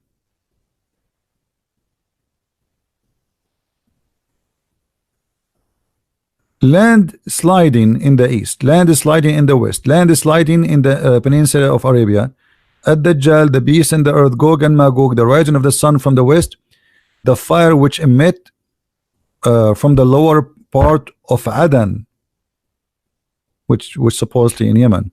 All right. If you search for the same reference about 10 signs of the judgment day, you will see how the order changed, and not only the orders, even the hadith itself changed, even what is contained inside. Let us see if we can show such a thing.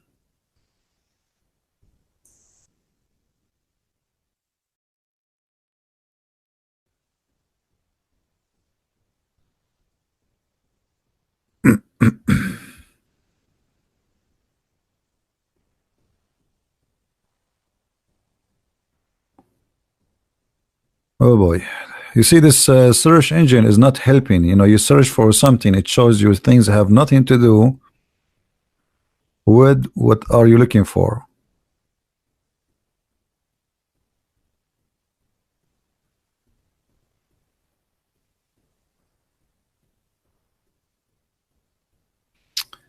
Hold on.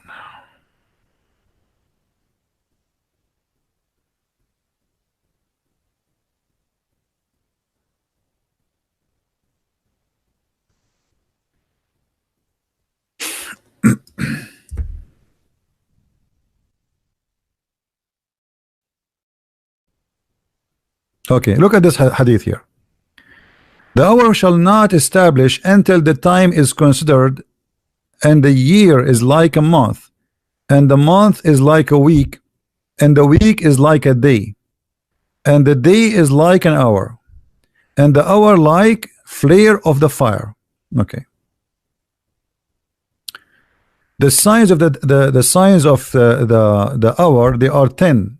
Number 1, the Dajjal, the false Christ, the smoke and the rising of the sun from the west, And the other hadith he start with the slide in the east, slide in the west, slide in the north, etc.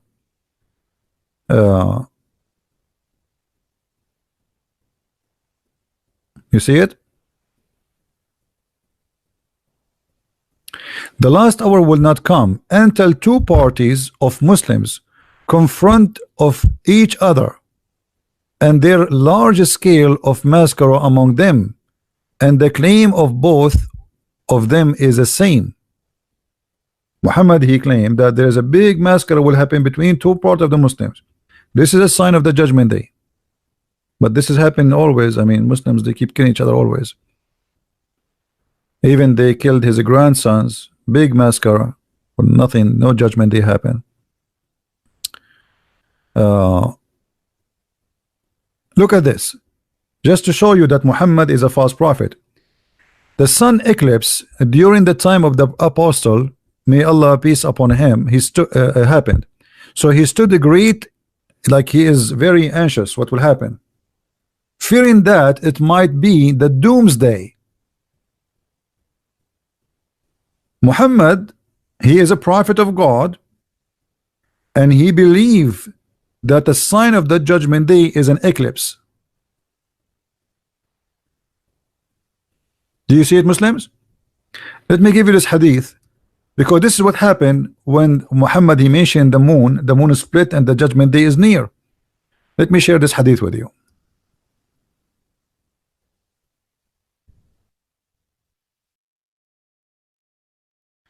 The sun eclipse, I hope people will save it, so next time I will want to look for it, because sometimes, guys, it's hard to find things, you know, because I mean it's endless. And this website, the search engine does not have like a like search word by word exactly. Like you put something, it show you whatever have to do with the word. So Muhammad, he thought that sign of the judgment day is the eclipse. Why? If Muhammad is a prophet of Allah, he should know better.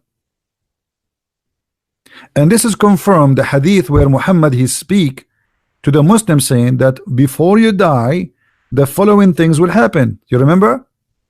Didn't Muhammad, he said, and this is the hadith in front of you, hasten to do good deeds before 6 things happen. Talking to who? Talking to people who live in front of him.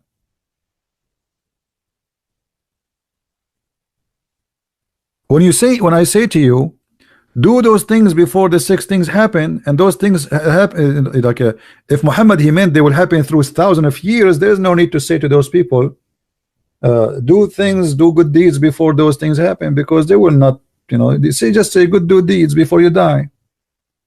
He is saying do good deeds before those things happen, because they will happen before they die. Do you understand me, guys? And yeah, they were 6, now they were 10, they are 6 now. You see the number? Like one of you noticed, very good, that there in the hadith there's 8 signs, and now they are 6. And look, he started what? With the rising of the sun. What is the first sign here? Is the rising of the sun. What was the first signs in the 10 ones?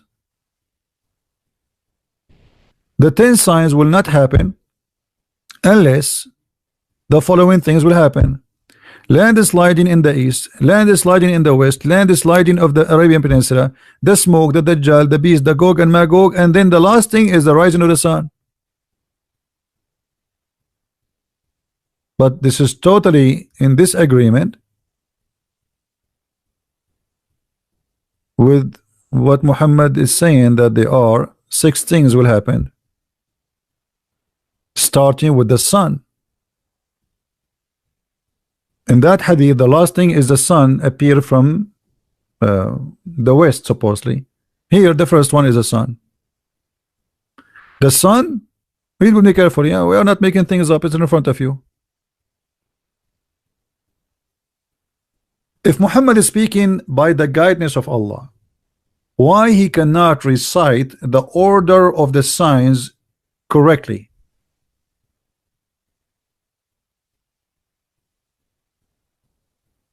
Now, when Muhammad, he says that the sign is going to appear from the west, anyone knows why he's saying that? This is additional proof that Muhammad is a false prophet. You see, here it says that the sun will appear from the west, but they don't tell you why. Because Muhammad, the false prophet, he believed that the sun goes every day from the east to the west. Let us show you the reference.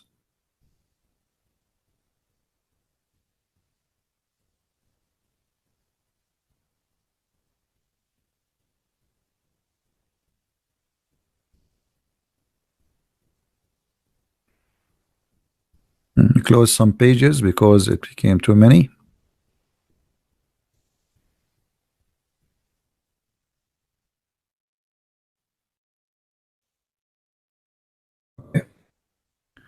Muhammad, he taught his followers about how the sun move. And remember, he is a prophet who prophesy. He is prophesying about how the sun movement, something nobody knows at that time, save the prophet. Look what Muhammad he said. Once I was with the prophet in the mosque. At the time of the sunset, the prophet said, "O Abu Dhar, do you know where the sun set?" I replied, "Allah and his apostle knows best." He said, "It goes and prostrate itself under Allah's throne." And that what's mean that Allah is saying in the Quran, and the sun runs onto a fixed course. The Muslim, they made articles of science about this. They claim that the prophet he speak about the galaxies and the orbit, but this is the orbit of the sun. The sun goes every day from the east to the west. Read it. And not only that, let us see different reference.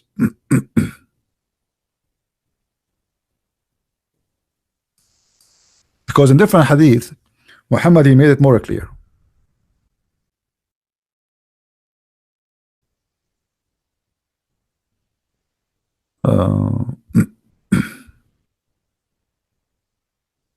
Here we go.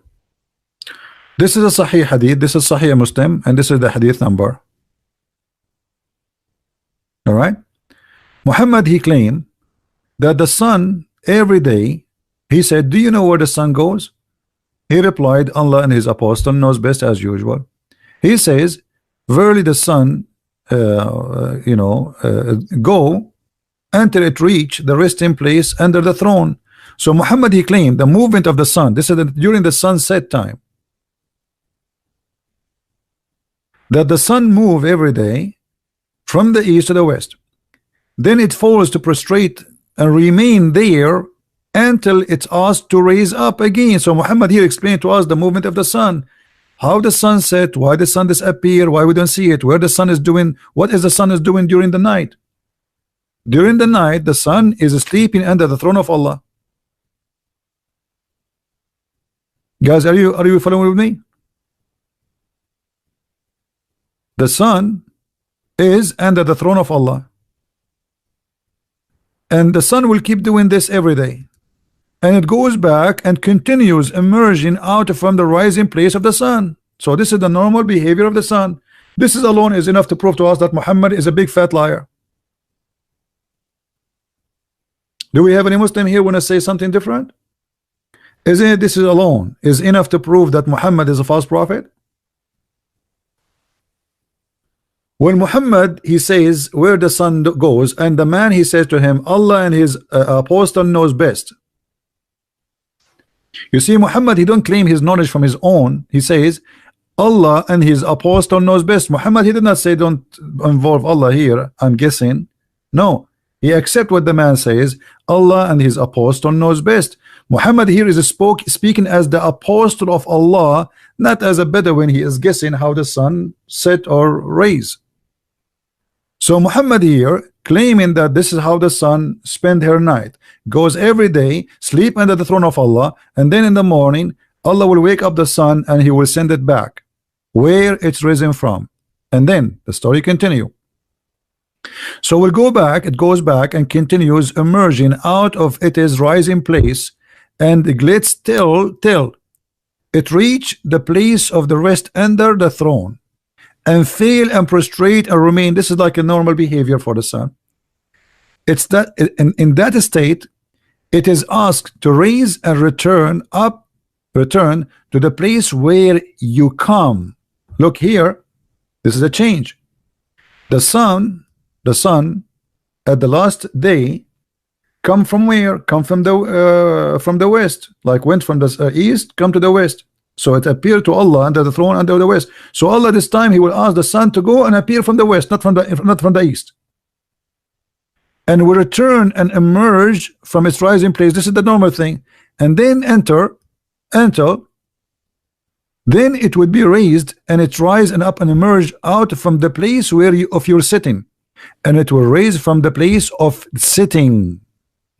So when Muhammad he claimed that one of the signs of the judgment day, the sun will appear from the west, proving to us that he is a false prophet, because he is claiming that the sun is moving from A to B, and the sun sleep every night under the throne of Allah. And the throne, the sun movement is the sun going from east to the west, not the earth is moving around itself. Do you see it, Muslims? So if Muhammad is a prophet of Allah, how he makes such a stupid lie?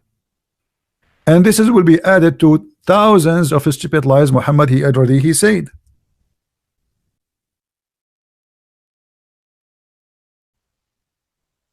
Any Muslim?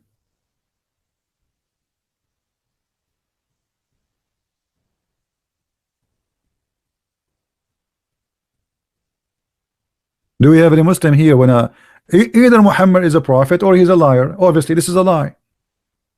If Muhammad is a prophet claiming that Allah told him this is about Allah, this is not about science now, this is about religion supposedly. As you see, the sun goes portrayed under the throne of Allah. He's saying, do you know where the sun goes?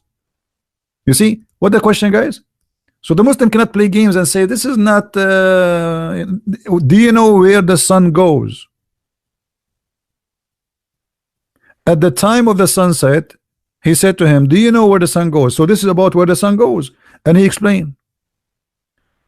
So this is a sign of the judgment day, and the son of the judgment day, that the sun would appear from the west. Why? Because the sun goes every day from the east to the west and sleep on the throne of Allah, and then one day Allah will not allow the sun to come from the west. He will allow it to come from the east. He will allow it only to come from the west. This is alone proving to us that Muhammad, all his signs of judgment day is a lie. Any Abdul?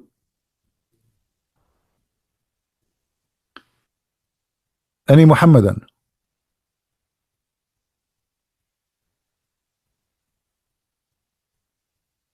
If there is any Muslim who would like to call me right now, right here, and challenge me, feel free, please.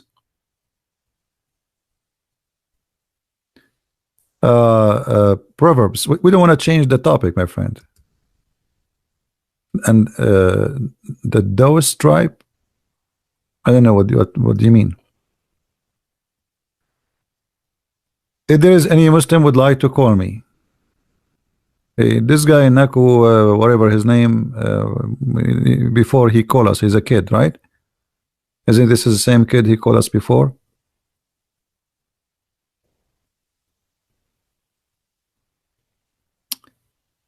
Any Muslim?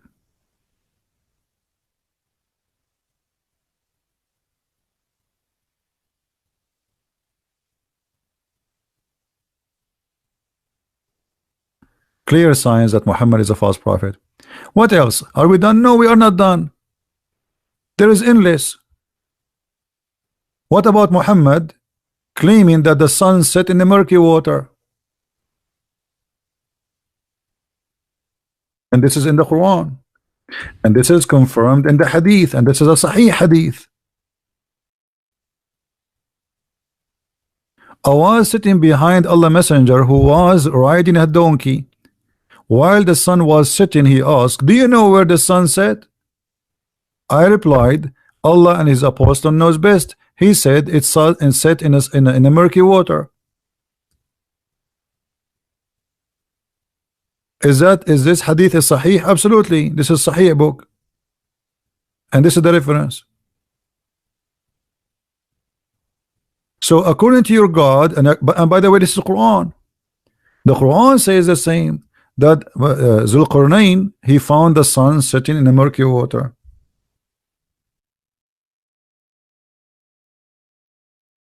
So how you say to me Muhammad is a prophet? What else?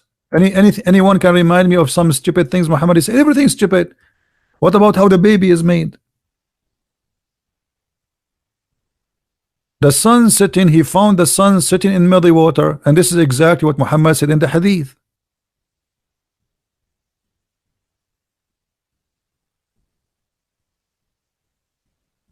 This guy is saying to me, read the full hadith. We did read the full hadith. Are you stupid or what? We did. Guys, Fahim, he's being Fahim now. He's saying to me, read the full hadith. We did. Didn't we?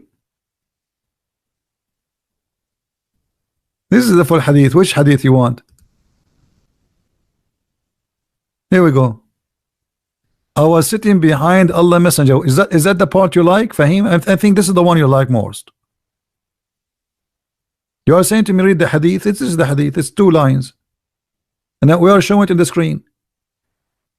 And I think this is what is interesting you. I was sitting behind Allah Messenger. I was sitting behind Allah Messenger, who was riding a donkey while the sun was setting. He asked, do you know where this sit? I replied, Allah and his apostle knows best. So Muhammad, he claimed that he is speaking for Allah, and he is speaking as apostle of Allah. He said, it's set in a spring of murky water. Okay, I did read the hadith. What do you want to say, Fahim? What's your comment? Are you satisfied now?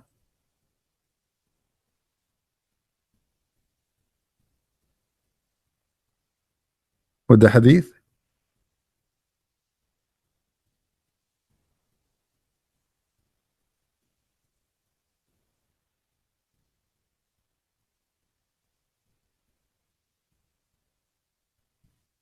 So how Muhammad is a prophet and he prophesied the sun movement? Forget about this sun stuff. Let us see something else from the Quran. Quran, you know, Muhammad is a prophet, right? Okay. Muhammad, the prophet in the Quran, he found where the sun rise. His God, he found where the sun rise. The guy, he changed his direction, Zulqarnain, Alexander the Great, and then he followed away. The one is talking is who? Allah. Until when he reached the rising of the sun, not the rising of the sun, by the way, the rising place of the sun. Change the translator.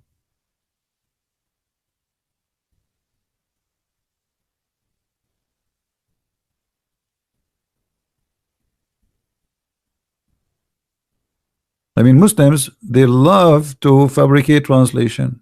Let us see. Till when he reached the rising place of the sun. Hey Muslims, where is the place where the sun rise?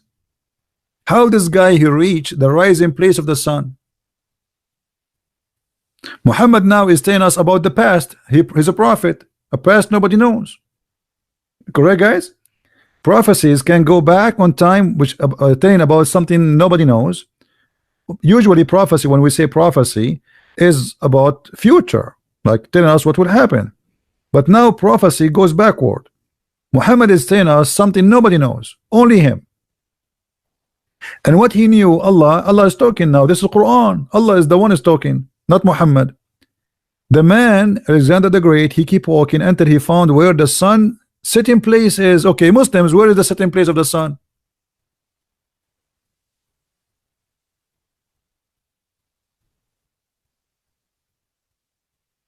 Anyone can tell me where is the setting place of the sun?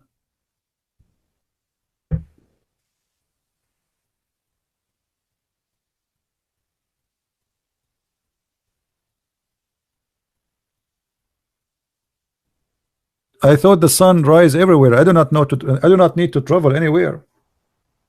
This guy he changed his direction. First, he found the setting place of the sun.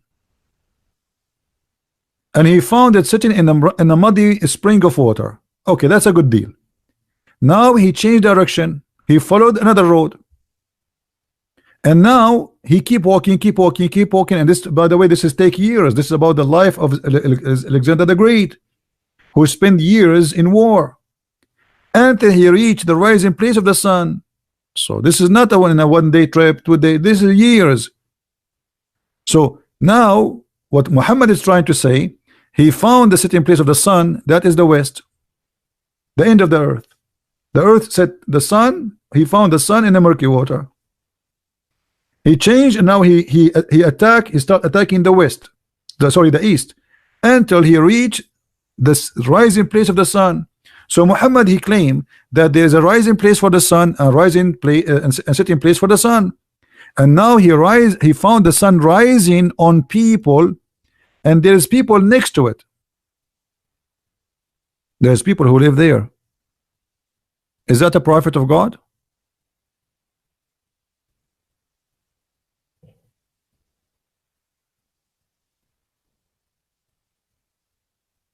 Is that will make Muhammad a prophet of God?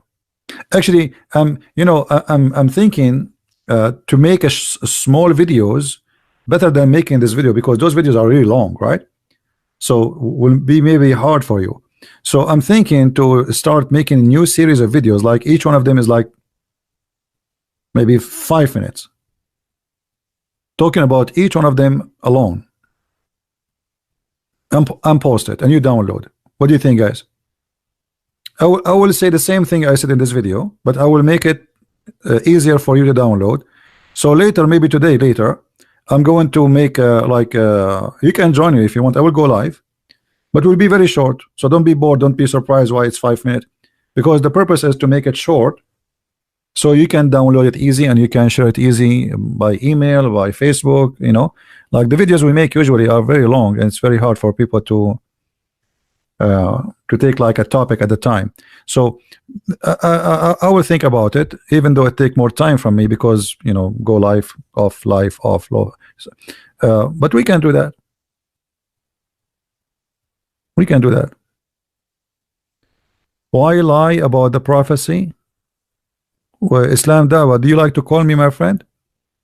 Islam Dawah is saying I'm lying. Islam Dawah, I have a challenge for you. Do you dare to call me and to prove me lying about the prophecy?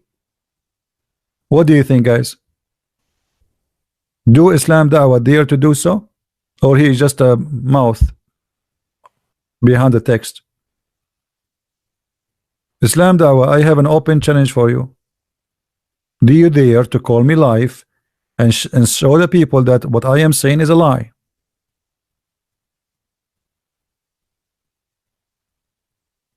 What happened to Islam Dawah? He faint. He's not talking no more. What about your Bible prophecy? Why you change the topic now? Here we go. A second ago you said to me I'm lying. I thought you wanna get me busted. You see, the second you put them in the corner, challenge them to prove me lying. What about my Bible, my friend? Okay, so you admit that your prophet is a liar. So by changing the topic, saying what about your Bible, that's mean you admit that your prophet is a liar. So thank you for leaving Islam. Do you like to call me Islam Dawah and say I am out of Islam, my prophet is a liar? What do you say?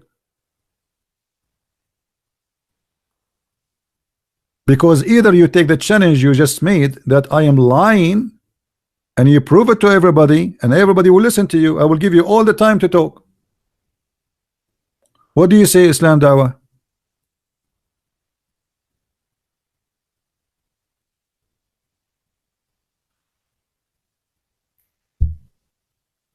Dawah, are you there? What happened, Islam? Mr. Islam, what happened? Do you want to get me busted? You will chat with me in YouTube? What does that mean? Okay, as long you will chat with me in YouTube, can you show me the lie I just said? I'm showing in the screen everything I say. Which one of them is a lie?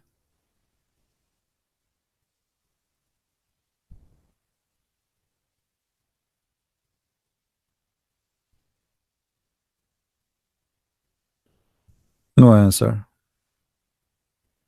He found the rising place of the sun. I want to Islam Dawah and the Muslims who they are in the chat to tell us where is the rising place of the sun, where we can find that. And look what happened. There he found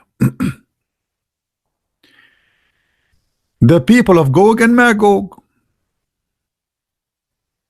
Where we can find those people who Allah put them behind a dam? Any Muslim can tell us? If Muhammad is a true prophet, he prophesied that Alexander the Great, long time ago, he put a huge nation, they are very scary nation, warrior, and they have a very funny look, to the point they sleep inside their ear. The ear of each one of them is in the size of a tent, and each one of them, he can have sex and have 1,000 baby. So where we can find this nation, Gog and Magog?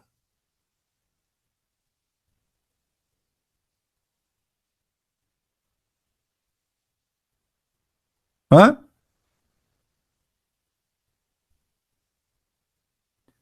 Arabian prophet, call ultimate truth. This is you, ultimate fart. Ultimate fart is the last person who speak about Islam. Let me tell you what ultimate fart he said. Guys, is it true that this guy, he said, he's a kid, he said that the Muslim scholars are liars? Did he say that? Did he say that? So we will debate about with who? With somebody. He claimed that Muslims are liars. Not only Muslims, the best of the Muslims. Just because he want to save the ass of Muhammad from being exposed as Muslim scholars are liars. So I will debate you about what?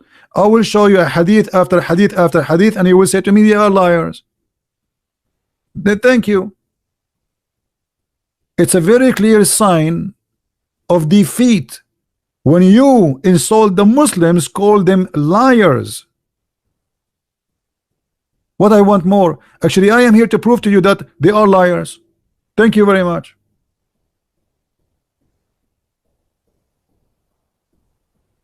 And as long you are there, ultimate fart, what about your answer? Answer, here we go. Where is the people of Gog and Magog?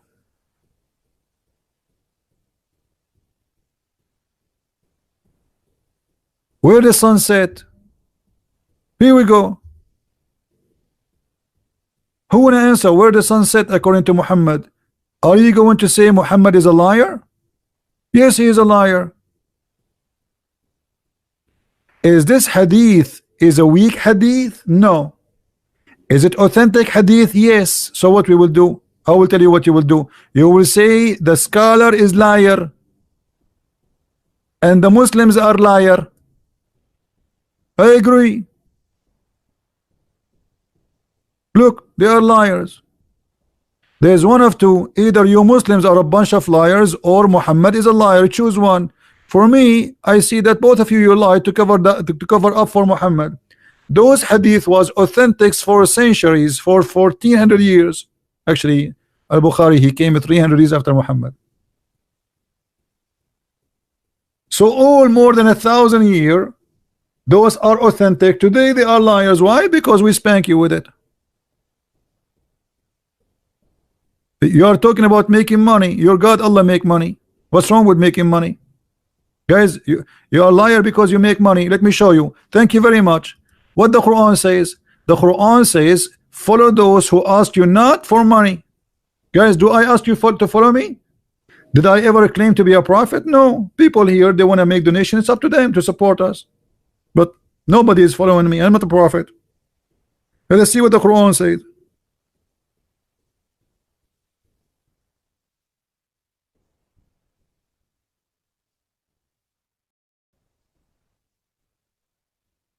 Read carefully and love. The Quran said, follow those who ask no fees. He asked you for no fee. Guys, is my program for free? It's for free. Nobody need to give any donation. The poor, the rich, the Muslims, the Hindu, the Buddhas, always welcome. We ask for no people for fees. You're a prophet in the Quran speaking about Paul. This is about Paul, by the way. The one here is talking, this is Paul. You Muslims keep attacking Paul day and night. But the one is talking here is Paul and Peter and Simon Peter and John, according to Muhammad. Follow those who ask you for no fees. Okay, did Muhammad ask you for fees? Muhammad not only asked you for fees, he asked you for your women to sleep with him. All cult leaders, they share the same thing. They like to have sex with their followers. To the point Muhammad, he made chapters about Allah giving him a privilege about sex. Privilege about sex? Yes, he's a cult leader.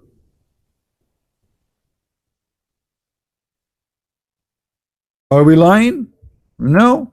We prove it in the front of you. Here we go. And this is your translation.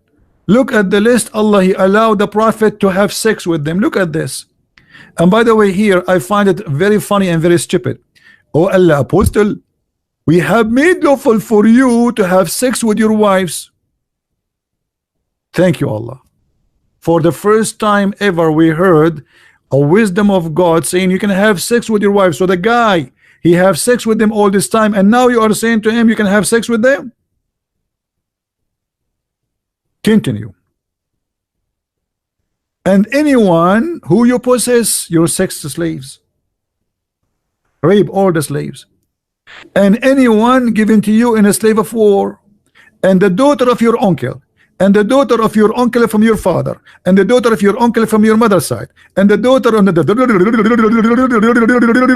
all of this. And then he says, and a believing woman, if she give herself into the prophet, if he desire to F her, not to marry her.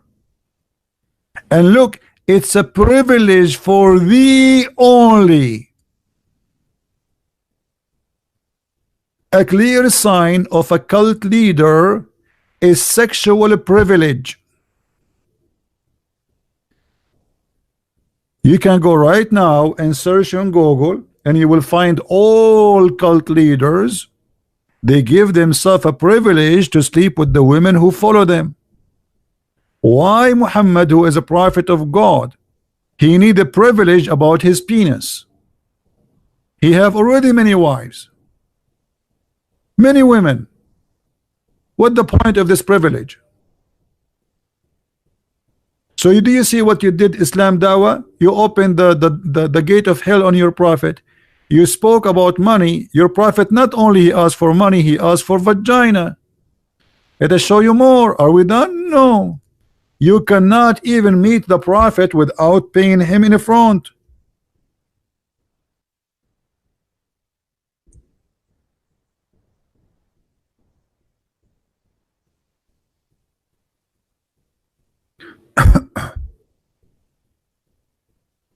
Is that true? If you don't like the translation, I will change the translation for you. Maybe this is not, the translation is not fair, not nice for you. I will show you another Abdul. Let's see another Abdul. Oh, who you believe, when you consult with the messenger in private, spend something before you cancel. Do you see it? Do you know how many thousand people they talk to me already, and I never charge a penny to any one of them? Who of you, in order to speak to me, he had to pay me money, guys? If there's any here, if there's any of you, I am a Christian prince, I say to you, I will not talk to you unless you pay me first. What about you pay me after? Never. Not first, not before, not after. You're a prophet, he is no money, no honey. He's like a Pepsi Cola machine. What kind of a prophet this prophet is? And how the Quran says in one verse, follow those who ask you no wages. Do you see it?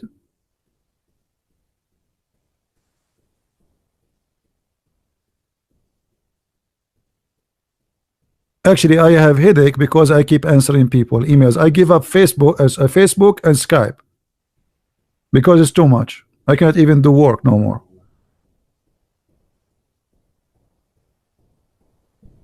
So follow those who ask you no fees. Muhammad, he asked for women to sleep with him. Ibn al-Arabi, he said, if the prophet his eyes fall into a woman, her husband must divorce her immediately.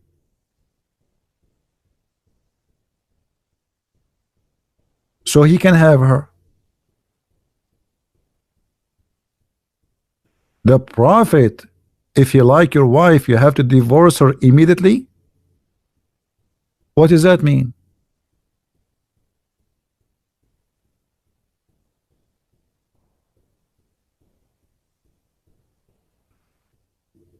What happened to the Muslims? They are, look, they are not saying anything. They are in mute. Where is the Muslims when I get us busted?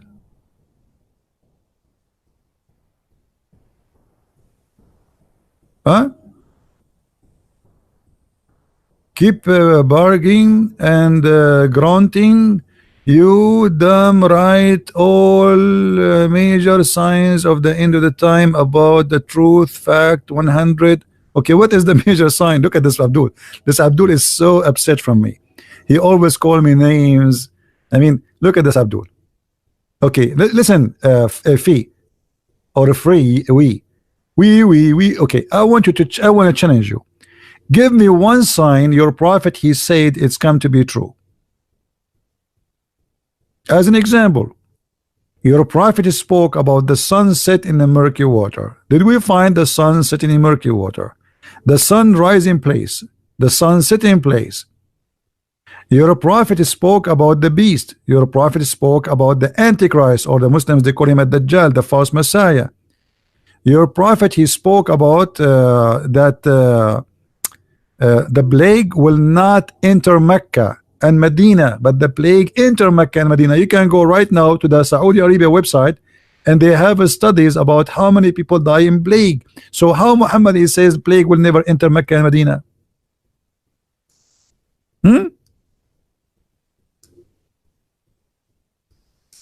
What do you say?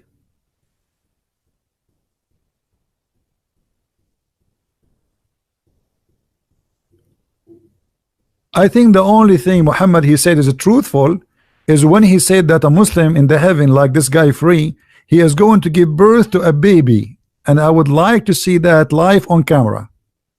A Muslim male, he is going to give birth for a baby. This must be true.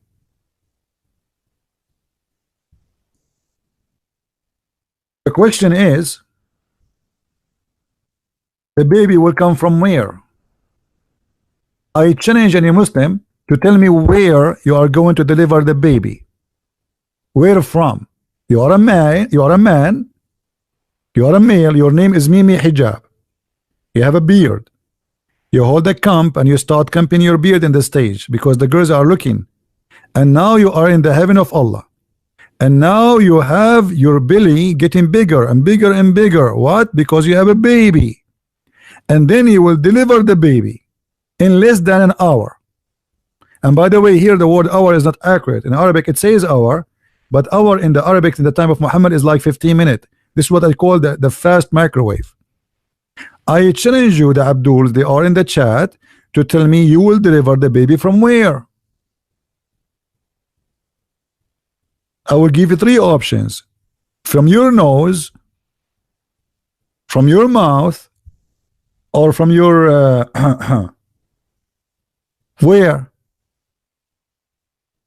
This is a prophecy. This is a prophecy.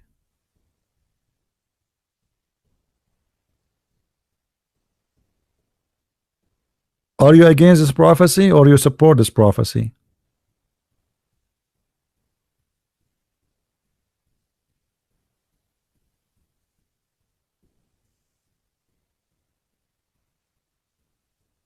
Look at them.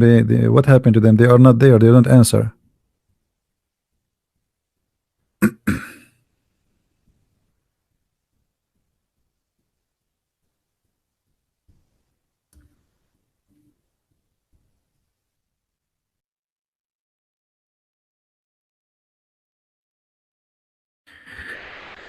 There is no one Allah will admit him to paradise, but Allah will marry him, will if him to a 72 wives from the Houris, 2 from the Houris and 70 from the inheritance of the people of hell. Allah will import special hookers from hell. That's why they are in hell. They are hookers who they have a very desirable front passages. Do you see it? The God of Allah promising us that he will import for us hookers from striptease clubs who have very nice front passages, and you know what I'm talking about. And not only that, he promised you that your main member will never go flat. This is a prophecy too.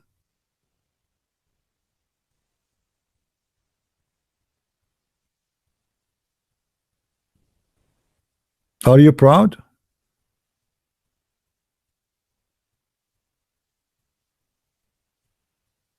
Matt Davis, he is saying Quran is authentic. Well, the Quran is authentic or not, Quran have nothing to do with peace. You know, few days ago, many countries, they were complaining about Saudi Arabia crucifying people, but this is in the Quran. So how come you allow the Quran to be taught in your country, but you are against Saudi Arabia crucifying people? They are just doing what Allah said.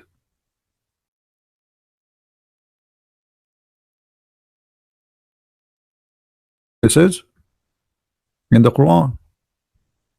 Cutting hands, cutting feet, crucifixion, putting nails in the eyes, it's in front of you. Chapter 5, verse number 33.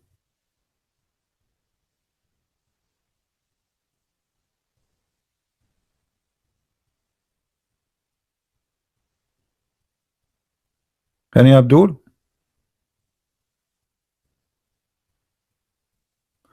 Come to Saudi Arabia, you will see. Who said I wasn't in Saudi Arabia?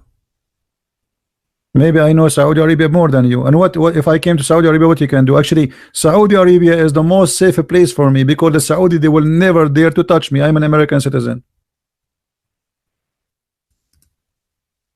You will be trembling in your booty when you see me. Do you dare?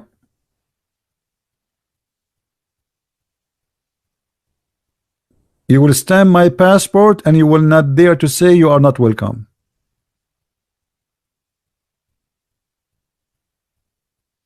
What do you say?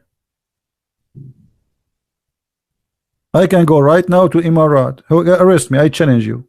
I can go right now to Qatar, the head of the Islamic Muslim Brotherhood. Do the Prince of Qatar dare to arrest me? I am an American citizen. Cowards.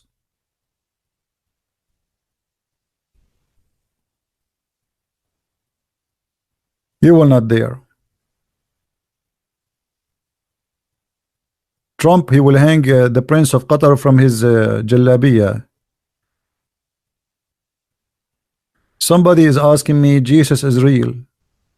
Okay, let me ask you, what is the date today? Maybe you are drunk in order to answer you. Mr. Mom. As long as you are asking me about Jesus is real, what is the date today?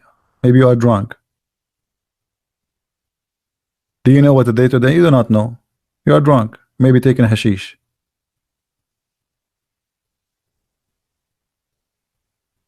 He's searching Google. What is the date today?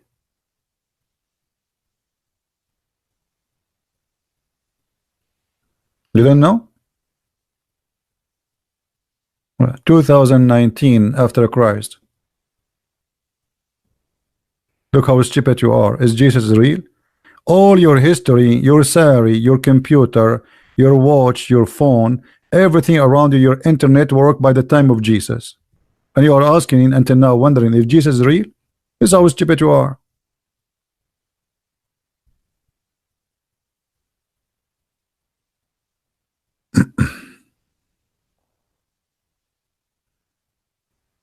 Do we have any Abdul?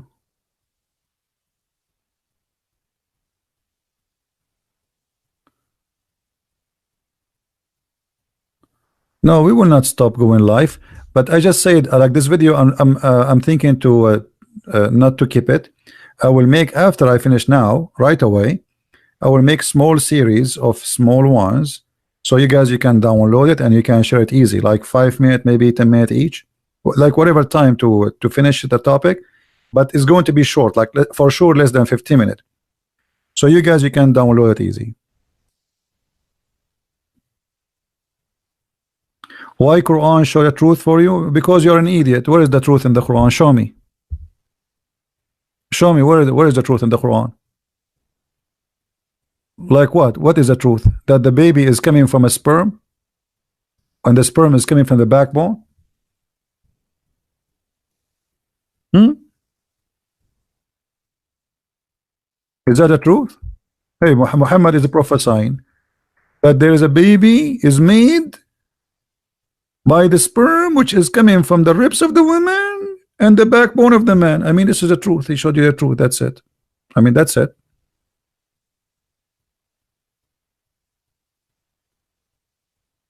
And by the way, my backbone is hurting because I donated a lot of sperm to the Islamic Bank of Sperm.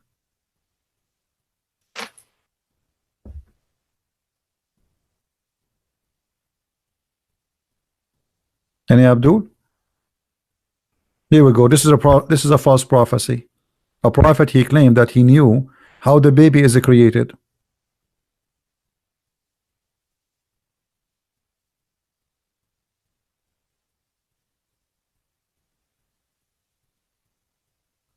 I mean, everybody in the world knows what is called balls for, except Muhammad. Muhammad, he never heard of something called testicles. Muhammad, he think that the sperm is coming from the ribs of the women and the backbone of the man. If you don't believe me, I can go and open the tafsir for you. Let's go to the tafsir. All right, shall we? Go to the tafsir, brother. Let us show you the tafsir, so you don't say we are making things up. You see, I want to finish so I can go and do the small videos, but those guys, they are coming here. Let us see. We go to Ibn Kathir. We go to chapter 86. All right. And then, bingo. Read carefully with me. This is Ibn Kathir. Not my book, not my words. I have nothing to do with it. He is explaining to you the Quran, brother. MashaAllah. Look how the human mean is made. Okay. Proceeding, there's a gushing fluid, gushing forth fluid, sexual fluid, come bursting forth from the men and the women. Okay, from where? Let us see. It comes from both of them, proceeding from between the backbone and the ribs, meaning the backbone of the man and the ribs of the women. I'm really convinced Muhammad is a prophet. He showed me the truth. I was blind. Huh? Proceeding from between the backbone and the ribs, the backbone of Muhammad, the man, and the ribs of the women.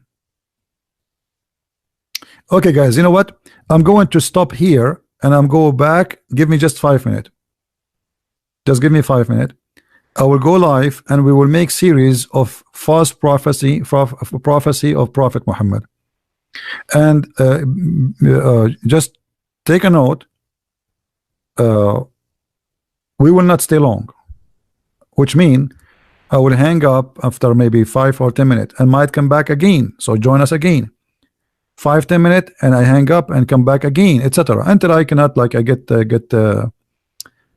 tired from this. Shall we do it? Shall we do it? All right. Let us hang up on here. And this video, I'm not going to keep it, so because it's so long, and we will repeat the same things. But maybe no, we do not need to repeat. I mean, he have million lies. Why we need to repeat? But we can just cover some of the lies we mentioned. All right. There's no need to repeat. But I can provide you with endless lies of Muhammad. We are just showing like the most. We are just responding to the Muslims. Otherwise, everything this guy he said is a lie. So give me my maybe 5 or 10 minutes. All right. And I will come back live on air again and we will do some more videos. All right. Thank you very much.